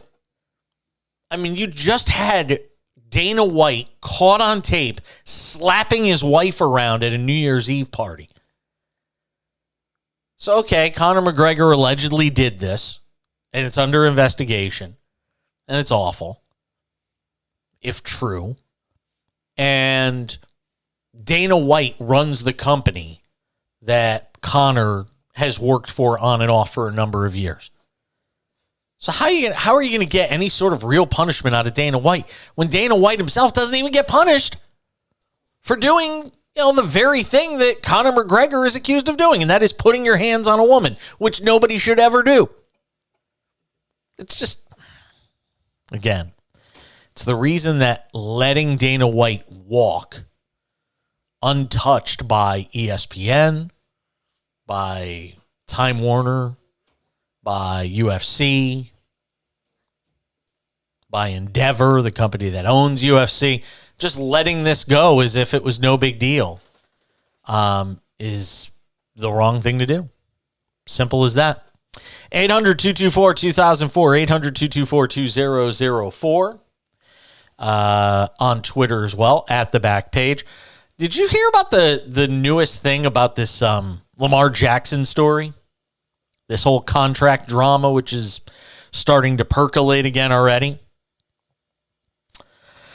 Well, as we know, he didn't accept a $133 million guaranteed contract at the beginning of this season, according to ESPN's Ryan Clark. ESPN originally reported on the deal in September, saying Jackson passed on the 5-year deal that would have paid him more than Kyler Murray and Russell Wilson. The new report surfaces as the clock begins to tick for both the Ravens and Jackson to come up with a new contract. They're all hoping that he comes back, but, ultimately, he rejected a $133 million guaranteed contract. See what happens coming up throughout this offseason. You got a feeling he's going to wind up somewhere else. What are the odds next year that Tom Brady, Aaron Rodgers, Derek Carr, and Lamar Jackson are all playing on different teams? It is a musical chairs of quarterbacks of the greatest kind. And I'm just going to get my box of popcorn and just kind of chill out and watch it. I think it's going to be fun. Where do you think those four wind up? I'm telling you, that's where the wagers should be right now in Vegas. Put those odds up. Where's Aaron Rodgers playing next year? Where's Tom Brady playing next year? Where's Lamar Jackson playing next year? Where's Derek Carr playing next year? Anybody's guess. Total crapshoot right now. We'll be here to let you know what happens. We'll update you on the Lakers and the Clippers. They're in the fourth quarter. The cashing continues on SportsMap Radio.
a Tuesday/Wednesday edition of the show. Good to have you with us. SportsMap Radio. SportsMap Radio app. The phone number in this final hour, 1-800-224-2004, 800-224-2004, and again on Twitter at The Back Page. Later on in this hour, our 2-for-1 tonight. Coming up in 30 minutes, it's Bob Nightengale, national MLB writer for USA Today. Talk with him about a Hall of Fame, decision today that just boggles my mind. How Scott Rowland gets in. Our buddy Dave in Connecticut texted me. He said, Rowland equals longevity, consistency. He was a staple at his position for a long time. That said, not sure I disagree with you. Look, it's not the Hall of Consistency. It's not the Hall of Longevity. It's not the Hall of Nice Players. It's not the Hall of Great Players. It's the Hall of Fame. This all started, listen, I got to tell you, this all started years ago with Craig Biggio getting in. And you can go back to Bill Mazeroski and Phil Rizzuto, and I look at those guys. But this one is the biggest head scratcher of all, because him being Scott Rowland getting in after in 2018 only getting 10.8% of the vote, and 5 years later all of a sudden he's at 76% or 78%, whatever the hell the number. It's moronic. It devalues the Hall of Fame.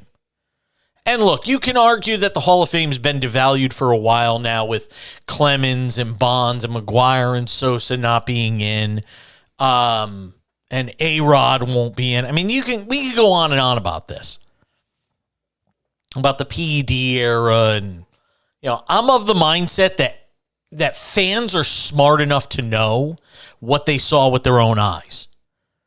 Fans know what they saw with their own eyes.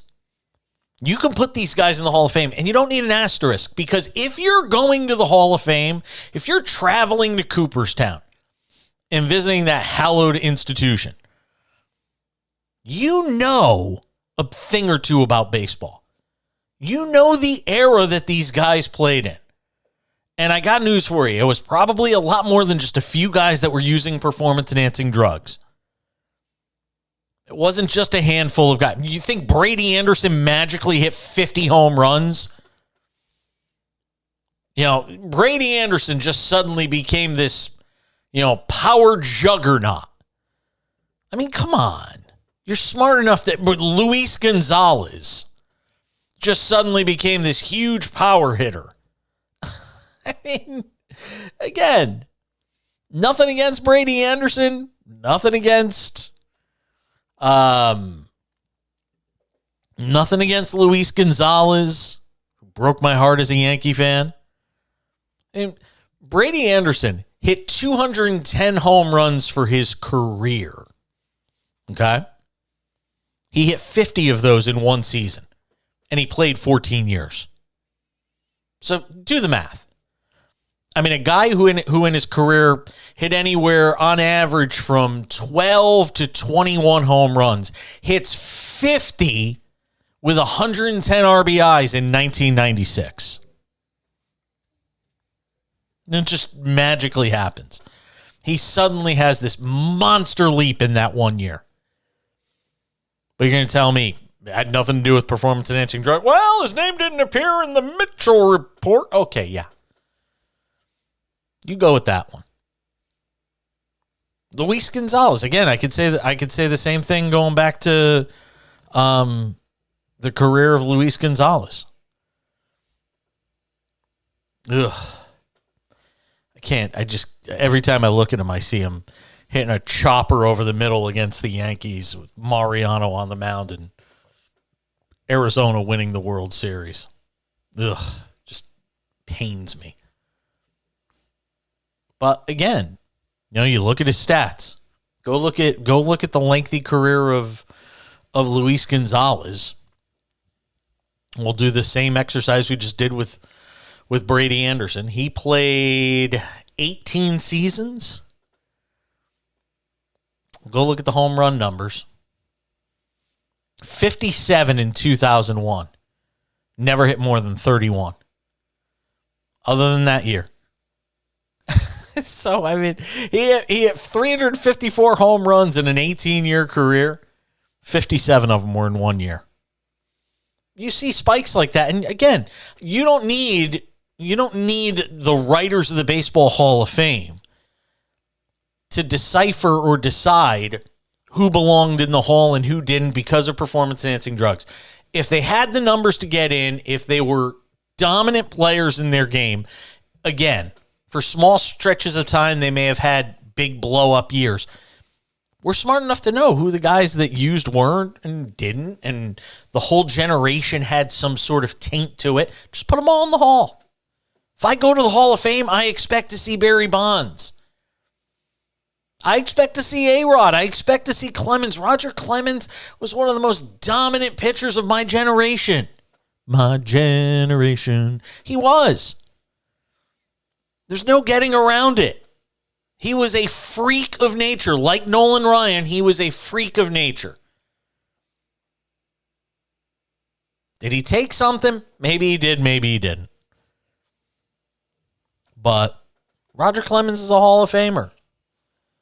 Heck, Manny Ramirez belongs in the Hall of Fame. I think he got like 34% of the vote this year. A-Rod got like 33%, and neither of them are ever getting in on the vote of the baseball writers. Even though, as was mentioned by Justin Termini, who joined us in the last hour of the show, David Ortiz gets in, and he failed the test. Granted, it was the anonymous test when, baseball was like, we're not going to hold it against you if you test positive, but just take this test. And then it wound up becoming public, which it wasn't supposed to. But Ortiz never tested positive or was banned or anything like that. But you don't think David Ortiz ever used? No, and again, I think he'd be a Hall of Famer regardless. Guy was one of the best pure hitters around. That's all he could do was hit. He wasn't much of a defensive player. He was basically a career DH like Edgar Martinez. Anyway, Bob Nightengale will join us, national MLB writer for USA Today. He has a Hall of Fame vote, and he'll tell you himself who he voted for when he joins us in our 2-for-1 coming up a little later on in the show. How about them Lakers? You see this, Justin? Producer, engineer extraordinaire Justin Barbosa working on the show tonight. Lakers are within 10. See, Justin? You're getting smarter listening to this show. What did I say? Take the Lakers plus the 14.5. Now they're down 10. A lot of time left. Just a few possessions. And look, the Lakers even still now, only down 10, are plus 1,060 on the money line. You think they're not capable of making a run late in this game? Plus 1,060. You put $10 on them, you can win $160 or $106. I don't know, whatever the math is. If they come from behind and win. $10 bet. Right now, do it. We told you to take them plus the 14.5. Right now, they are on the right side of that. The total right now, 248.5 if you're looking at that. So we'll keep you posted on what's going on there. 6:07 to go. Fourth quarter, Clippers 113 and the Lakers 103.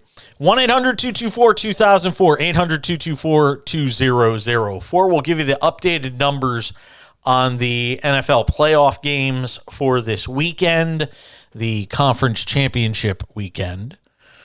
We'll do that coming up for you here in just a few minutes. Keep an eye on the Lakers here over the final 6 minutes of the fourth quarter and see if they can make a run. They're down 12 right now with 5:52 to go. The one thing you have to keep asking yourself with the Lakers, though, is this. Why does this team always need to get to come from behind? Why do they always have to get down in order to get up? I mean, it's a very fair question. By the way, Steven Adams of the Grizzlies, who almost got into it with Shannon Sharp the other night, out 3 to 5 weeks with a knee injury. That's a big injury for the Grizzlies. He is a glue guy. And they're going to be without him now for the next few weeks. By the way, the Knicks beat the Cavaliers tonight 105-103. How about the night for Julius Randle? 36 points, 13 rebounds. He was 8 of 12 from 3. So the Knicks get a good win over a Cavaliers team that sits just a little bit above them in the standings. Knicks to 26 and 23 now, 49 games into this season. You should have taken him plus 14.5, Dave. See, my buddy Dave says, I got him at plus 13 on the live betting. Should have got him at plus 14.5. That might be the difference. They're down 13 right now.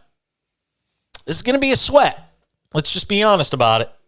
This is definitely going to be a sweat over the final 5.5 minutes of regulation between the Clippers and the Lakers. LeBron's having a huge night, too, by the way. If you're not tuned in. Let's see. What's LeBron got now? Does he got a 40 burger? 46 for LeBron tonight? Jeez Louise. He may go for 50. LeBron, 16 of 29, 46 points, 8 rebounds, 7 assists. He's not human. The dude's just not human. There's only one problem. The Clippers now lead the Lakers 119-103. That game getting out of hand. We'll come back, update you on that. NFL numbers, too, next.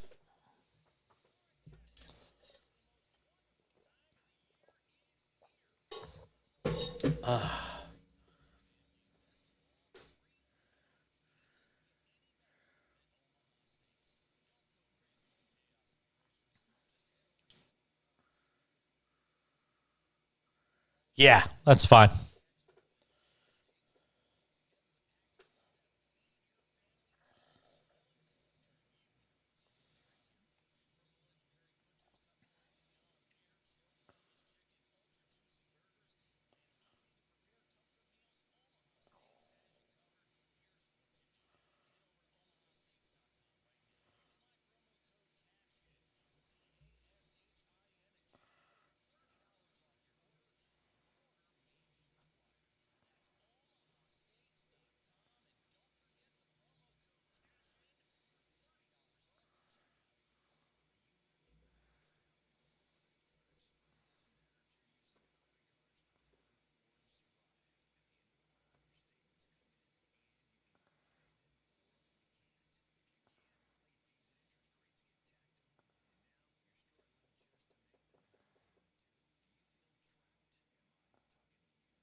Down 18.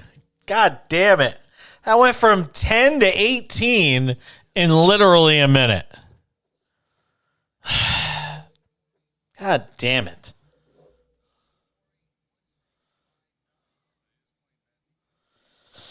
Playing no defense. That's what it is.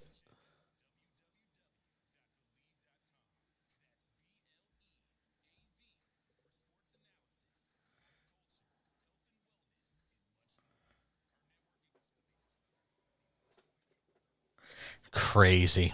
Ridiculous. Ugh.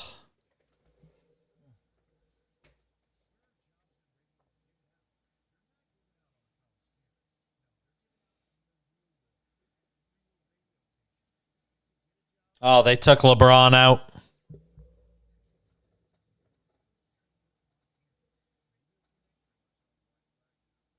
Yep.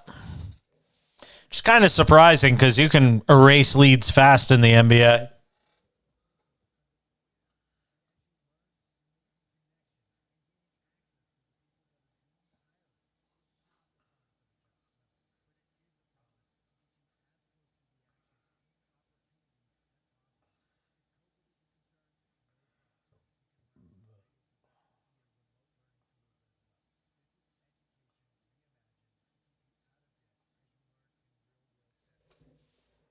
Shit.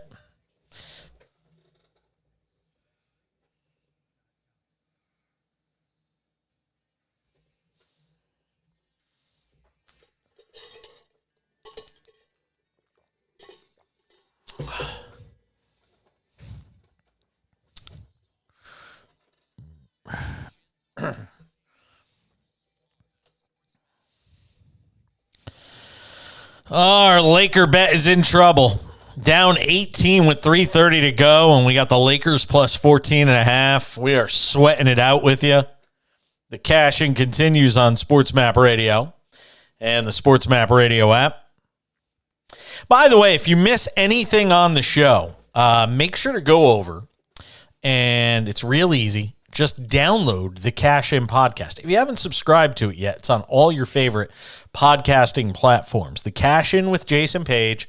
We have a podcast. It comes out every night after the show. Go and subscribe to it. Clippers 125, Lakers 109. 2:55 to go. Oh, the sweat is real. The Lakers have taken LeBron out of the game. So they've basically thrown up the white flag here. And LeBron's got 46 points, 8 rebounds, 7 assists, 2 steals, 1 block. He's amazing. There's just no getting around it. Now it's 125-110 Clippers with 2:55 to go in the fourth. So we got a chance, Justin. We got a chance. 14.5.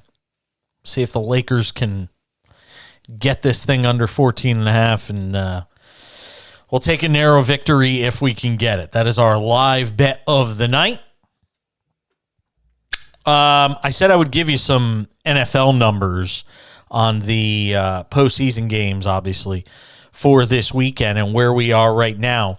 Not a lot of line movement between last night and today. So right now it's San Francisco. I'll go with the favorites. Philadelphia minus 2.5. Philadelphia minus 142 on the money line. San Francisco is plus 120. The total is 46.5 for that game. Where is the money so far as FanDuel? 79% of the money is on the Philadelphia Eagles. That is stunning to me. It's absolutely stunning. Wow. The 72% of the bets are on Philadelphia. San Francisco is going to win this game. So that's where we are right now as far as the wagering is concerned. Page's picks on Friday. We'll have all the picks for you for that game. Cincinnati and Kansas City. Right now it is Kansas City plus 1.5, a home underdog. They are plus 104 on the money line. Cincinnati is minus 122. Kansas City and Cincinnati, 47.5.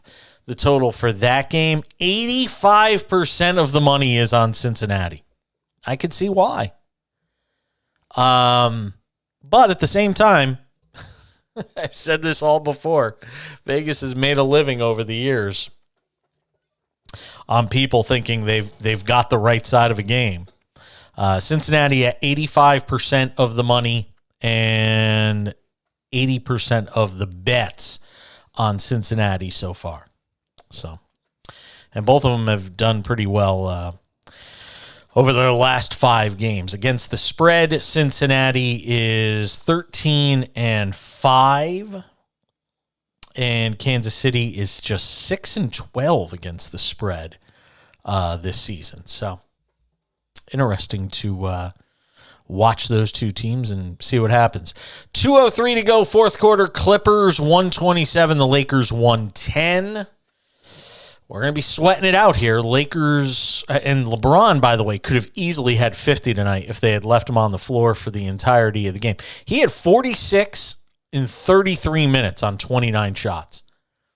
Everybody likes to say LeBron can't shoot the three. How about this tonight? 9 of 14 from downtown.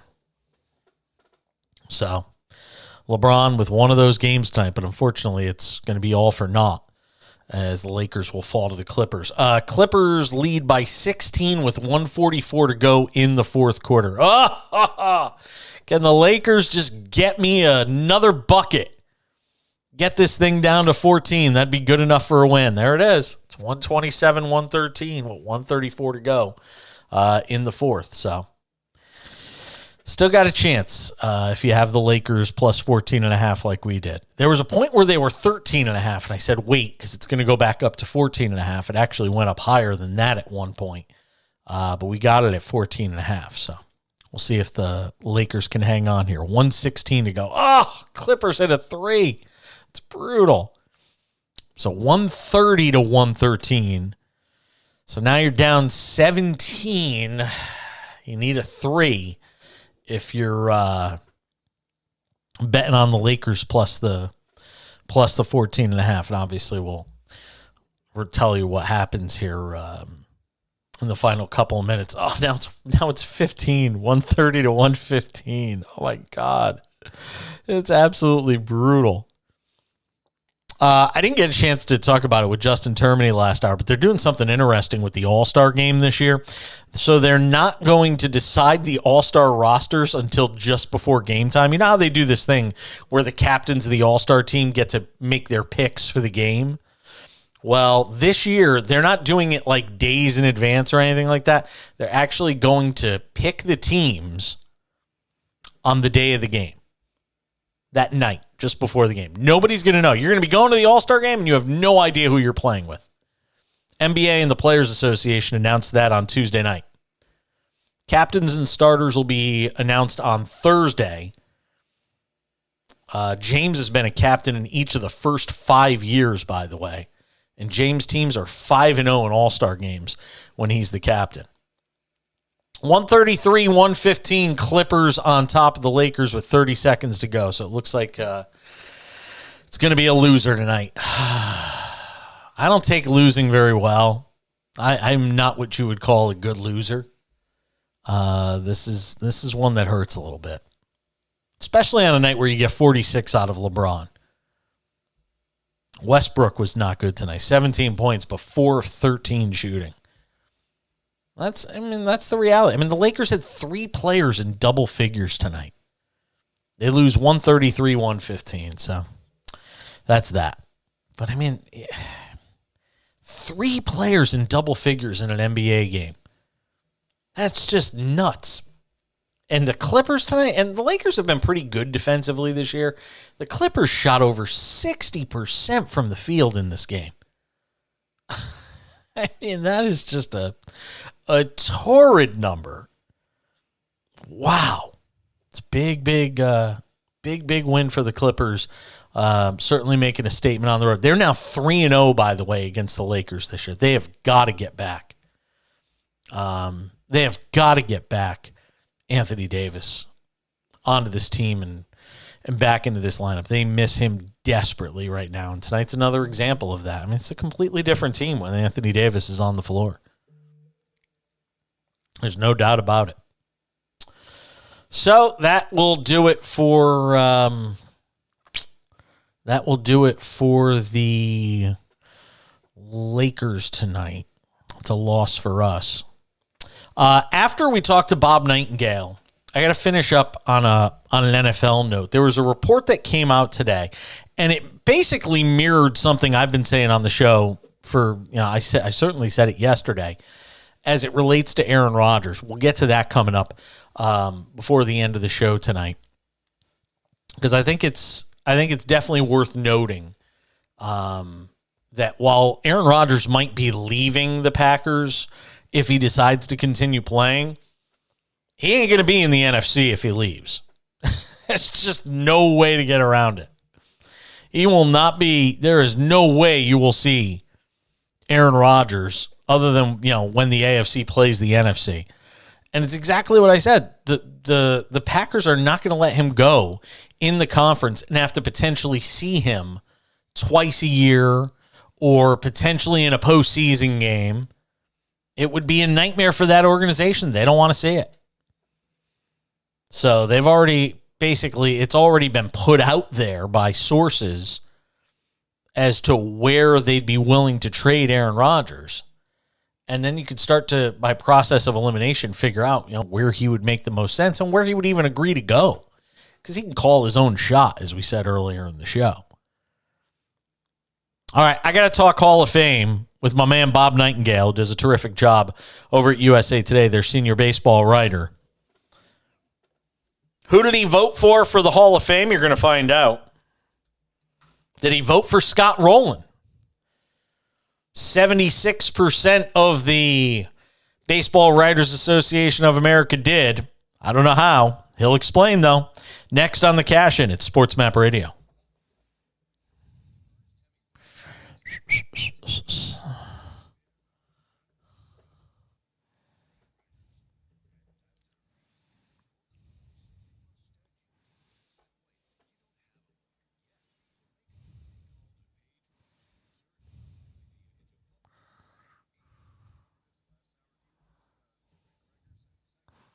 God damn it. No.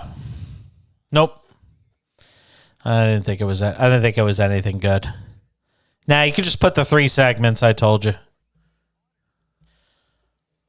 Half past the hour. SportsMap Radio and the SportsMap Radio app. Well, one got the call today from Cooperstown. I am completely flummoxed. I don't know what the hell a Hall of Famer is anymore. I really don't. I got to bring in Bob Nightengale. Does a terrific job on baseball. Half past the hour. SportsMap Radio and the Sports.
Half past the hour. SportsMap Radio and the SportsMap Radio app. Well, one got the call today from Cooperstown. I am completely flummoxed. I don't know what the hell a Hall of Famer is anymore. I really don't. I got to bring in Bob Nightengale. Does a terrific job on baseball for USA Today. Somebody I've long called on for anything baseball related. All right. I suppose you're going to have some rationale for how Scott Rowland goes from being a guy that's on 10% of Hall of Fame ballots just 5 years ago to getting into the Hall of Fame today. First of all, did you vote for him? I did not. Thank you. Some sanity in this world. My God, how is he a Hall of Famer, Bob? I did a lot of research, talked to people, and just short. I mean, very good career. And but the one stat that bothered me the most of all the stats was just only one time did he finish in the top 10 yes. in MVP voting. I just said that. Yeah. I was just, okay. Jeff Kent finished 4 times in the top 10. Hey, if people can argue whether Kent's a Hall of Fame or not, I buy that. But one time in the top 10, I need to see more than that. I do too. But you talk to other writers, you're all friends, you all hang out in the same beer halls. I mean, what the hell what is the rationale from some people? And again, like I said, has anybody ever gone from 10% of the vote and then 5 years later been in the Hall of Fame? No, it's a record. The only time was Duke Snyder. He was at 17% his first year. It took you 11 years to get in. So, yeah, this is a record-setting for sure. All right. Well, what's the rationale then from people you talk to? Because obviously plenty of your peers thought all this. I mean, here's what blows my mind. And I'm sorry, I'm venting. But I've got to vent to somebody tonight. Because I saw this today and I almost fell off my couch. Here's what drives me nuts.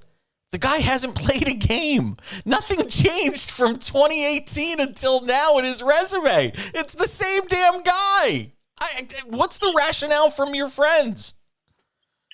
I think there's so many analytics now. I mean, people are voting for Bobby Abreu, for God's sake. That's how some people try to say Bobby Abreu had a better career than Tony Gwynn. People are going for on base percentage and WAR and everything. Yeah, Rowan was a great defensive third baseman. 8 Gold Gloves, but he didn't have many full seasons. I thought he was a solid player, very good player. But just not a Hall of Famer. Who did you vote for? If you don't mind me asking, who was on your ballot? I voted for 4 guys. The one guy who I thought was the best player on the ballot. Might take away A-Rod Manning. Is Gary Sheffield. So Sheffield, I'm a strong believer in Sheffield. I voted for Jeff Kent, the best offensive numbers of any second baseman. I'm not saying I watched Jeff Kent. I thought I was watching a Hall of Famer. I didn't, but those numbers are, home runs by a second baseman, ribbies, I think, were second, slugging. So he was another guy. Another guy was Billy Wagner. And I was talked into a few years ago by some scouts and say, you know what? Billy Wagner was, got the best strikeout rate of all time, lowest, allowing walks and hits per 9 innings. But Wagner struck out guys when guys were embarrassed to strike out. I mean, nowadays it's apples and oranges. Guys could care less. So Wagner was my third guy, and my fourth was Carlos Beltran. I know it's a controversial pick because of the Astro scandal. This guy was a terrific player, but I was around him enough. He's one of the best clubhouse leaders I've been around ever. So Beltran was my fourth vote. Interesting. Talking with Bob Nightengale, MLB writer over at USA Today, joining us here on the Cash-In SportsMap Radio and the SportsMap Radio app. Why not Helton? I mean, unless you're punishing him for the fact that he played at, Coors Field, I don't understand how Rowland can get in. If you put Rowland on your ballot, if you check that box where Rowland is on the ballot, and you don't check it for Helton, I'm sorry. To me, it just lacks credibility. Yeah, well, I didn't check for either one, so I'm okay. You're right, you didn't. But Hilton was like, 360-some home runs as a first baseman, playing 17 years at Coors Field. He's a 317 career hitter. Well, on the road was, 280? Yeah. I thought I thought night and day. I'd take Fred McGriff in a heartbeat over Todd Helton. I think Fred McGriff would have hit 600 home runs if he played his home games at Coors Field. I used to think Coors Field was such a bandbox and such a home run haven. I just want to see. I want to see more home runs by my first baseman. I really do. That's why with Helton, I thought the power numbers aren't there. I put him in the same thing as Roland. A very good player, outstanding player. I just thought he was short, just a little short of the Hall of Fame. Did you vote for Larry Walker? The only way I voted for Walker the final year on the ballot. I didn't want to be the jerk to leave him off if he missed by one vote. But my thing with Walker was he didn't play that many games. He only had like a few seasons of 120 games. I just thought he needed to play more games. Same thing, a great player. He could be dominant. I think he had probably more dominant seasons than Helton or Roland did. Just thinking top of my head here, but I voted for Walker just in the last year. I think it was the last year. The last year was eligible, so that's why. Bob Nightengale joining us, MLB writer over at USA Today, does a terrific job over there, giving us a few minutes here on the cash-in on the day where it is announced Scott Rowland, the only person who crossed the 75% threshold. He made it by 5 votes. He gets into the Hall of Fame just 5 years after only getting about 10% or 11% of the vote on those same ballots. Read anything into the A-Rod numbers? Ramirez went up a little. A-Rod, I think, went up a point. Are we basically, are we just basically counting the hours and the years until they're off the ballot altogether? Yeah, absolutely. I mean, they have zero chance. I mean, you and I have a better chance of getting into these two guys too. I mean, they're the two. If you disregard PEDs and stuff, obviously the two best players on the ballot. But tell you what, if Barry Bonds isn't in the Hall of Fame, who never got suspended, never, only helped his team win, and you're, voting on a guy who missed an entire season for PEDs, testified that he used, PEDs all 3 years in Texas, he's got zero chance. Manny got popped 3 times and crushed his teams. So that was my line of demarcation, Jason. I voted for, Barry Bonds and Clemens and Sosa year after year, just because there wasn't testing back then. It was a wild, wild west. But once there was, rules in place, once there was testing, and you got popped for it, hey, shame on you, you're out. Talking about Bob Nightengale of USA Today on the Baseball Hall of Fame. Hey, before I let you go, this Mike Clevenger story is obviously gaining some traction. He only recently signed with the White Sox, being investigated on domestic violence allegations. Where is this story right now? Well, I mean, MLB's been investigating it, since midsummer. I think in light of what happened to Bauer and stuff like this, I'd be shocked if he's not suspended for some length of time. It sounds like there's another woman involved, might have been his first wife sort of thing, but an ugly thing. And obviously there was should have been red flags with him. Remember when he violated the whole COVID thing and snuck out in Chicago, and, there's his teammate, Zach Plesac, who gets popped. It wasn't, he didn't say a word until they found out about him 3 days later. Then in San Diego, the whole Bauer thing and the victim in San Diego, came out of court. He was involved with her too. So just a lot of red flags. It's like, I was surprised he got that contract in Chicago. And I think it's going to be if he does pitch for them, I just think it's a complete public relations nightmare for the White Sox. Yeah, I agree. I only got about 30 seconds here. I need you to be quick on this. Artie Moreno hanging on to the Angels. Does it make it a fait accompli basically now that Shohei Ohtani's not going to be staying there? I'm not sure if it would have made a difference. I don't think they got the sales price they wanted for the Angels or might have been gone. I still think Ohtani's either going to the Dodgers or San Diego Padres. I won't rule out the Giants or Seattle. I definitely think stays on the West Coast. He's kind of a hermit. I cannot see him pitching in New York. I really cannot. Well, you just killed a whole bunch of fans' hopes and dreams with that last comment, Bob. Thanks, buddy. Hey, he doesn't go out. He doesn't go out. He goes back to his apartment, sleeps, and has food delivered in. He's not a guy who likes to venture out. No, you're right. I saw a picture of him next to a basketball player the other day, though, and I was shocked at how big he is. The guy's a monster. He's huge. Yeah, very big guy. Yeah. Bob Nightengale, USA Today. Thanks for joining me on short notice tonight. All the best, my friend, and thank you for not voting for Scott Rowland. Great guy. Yeah, exactly. See you later. Love Bob Nightengale. We're back on the other side. There is Mike Trout news. Nothing important, but it's next. I love Bob.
Terry Francona's scooter has been returned. Our long national nightmare is over. So that's some good news. That's about it. I've still got 3 minutes left on this show. I've got nothing left tonight. I'm done. LeBron James kids headlining the All-American game. 22 of the top 23 prospects in the ESPN 100 are on the 46th annual McDonald's All-American game. Rosters were unveiled Tuesday on ESPN show NBA Today. And you might recall, we had Nick Hamilton on the show last night. I have to say, one of the surprising things that came out of our interview last night with Nick Hamilton, who does a terrific job with SiriusXM and Nightcast Media, one of the things that surprised me is he says he doesn't think Bronny is, really a one-and-done player. He might be a one-and-done player, but that he doesn't think Bronny should be a one-and-done player. He's 6'3". And the only reason I would push back on Nick if I had time, and I didn't really have a ton of time to push back, is the idea that you never know how a teenager is gonna develop in his first year of college. Depends where he goes, depends how he gets coached up. And he is the son of LeBron James, which means he has a built-in coach in LeBron himself. So, and he is one of the best two-way players in this class. Again, LeBron wants to play with him. Look, even if he's 2 years and done, I still think LeBron's going to be playing in the league by the time Bronny gets there. Anyway, the McDonald's All-American game, both the girls and the boys game, will take place in Houston on March 28th at the Toyota Center. Hey, you know what? I may go to that game. You ready for this, Justin? I'm supposed to be in Houston that week before the Final Four. So I think, yeah, I'm coming into Houston. Our SportsMap Radio headquarters are in Houston, and I am slated to.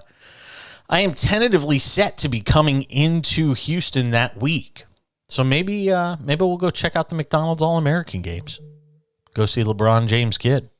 Then the following week is the Final Four. So.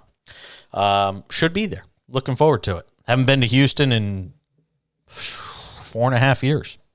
So be fun to make a return there. All right, that's going to do it for us tonight. Thank you to our producer engineer, Justin Barbosa. Thanks to you guys for tuning in. If you missed the show, just tuning in right now, go and get the podcast. Catch everything you missed. I'm Jason Page. We'll catch you back here tomorrow on the Cash In on SportsMap Radio. Bye. All right. Have a good night. I'll talk to you, Friday? All right. Have a good night. Thanks, man. Bye.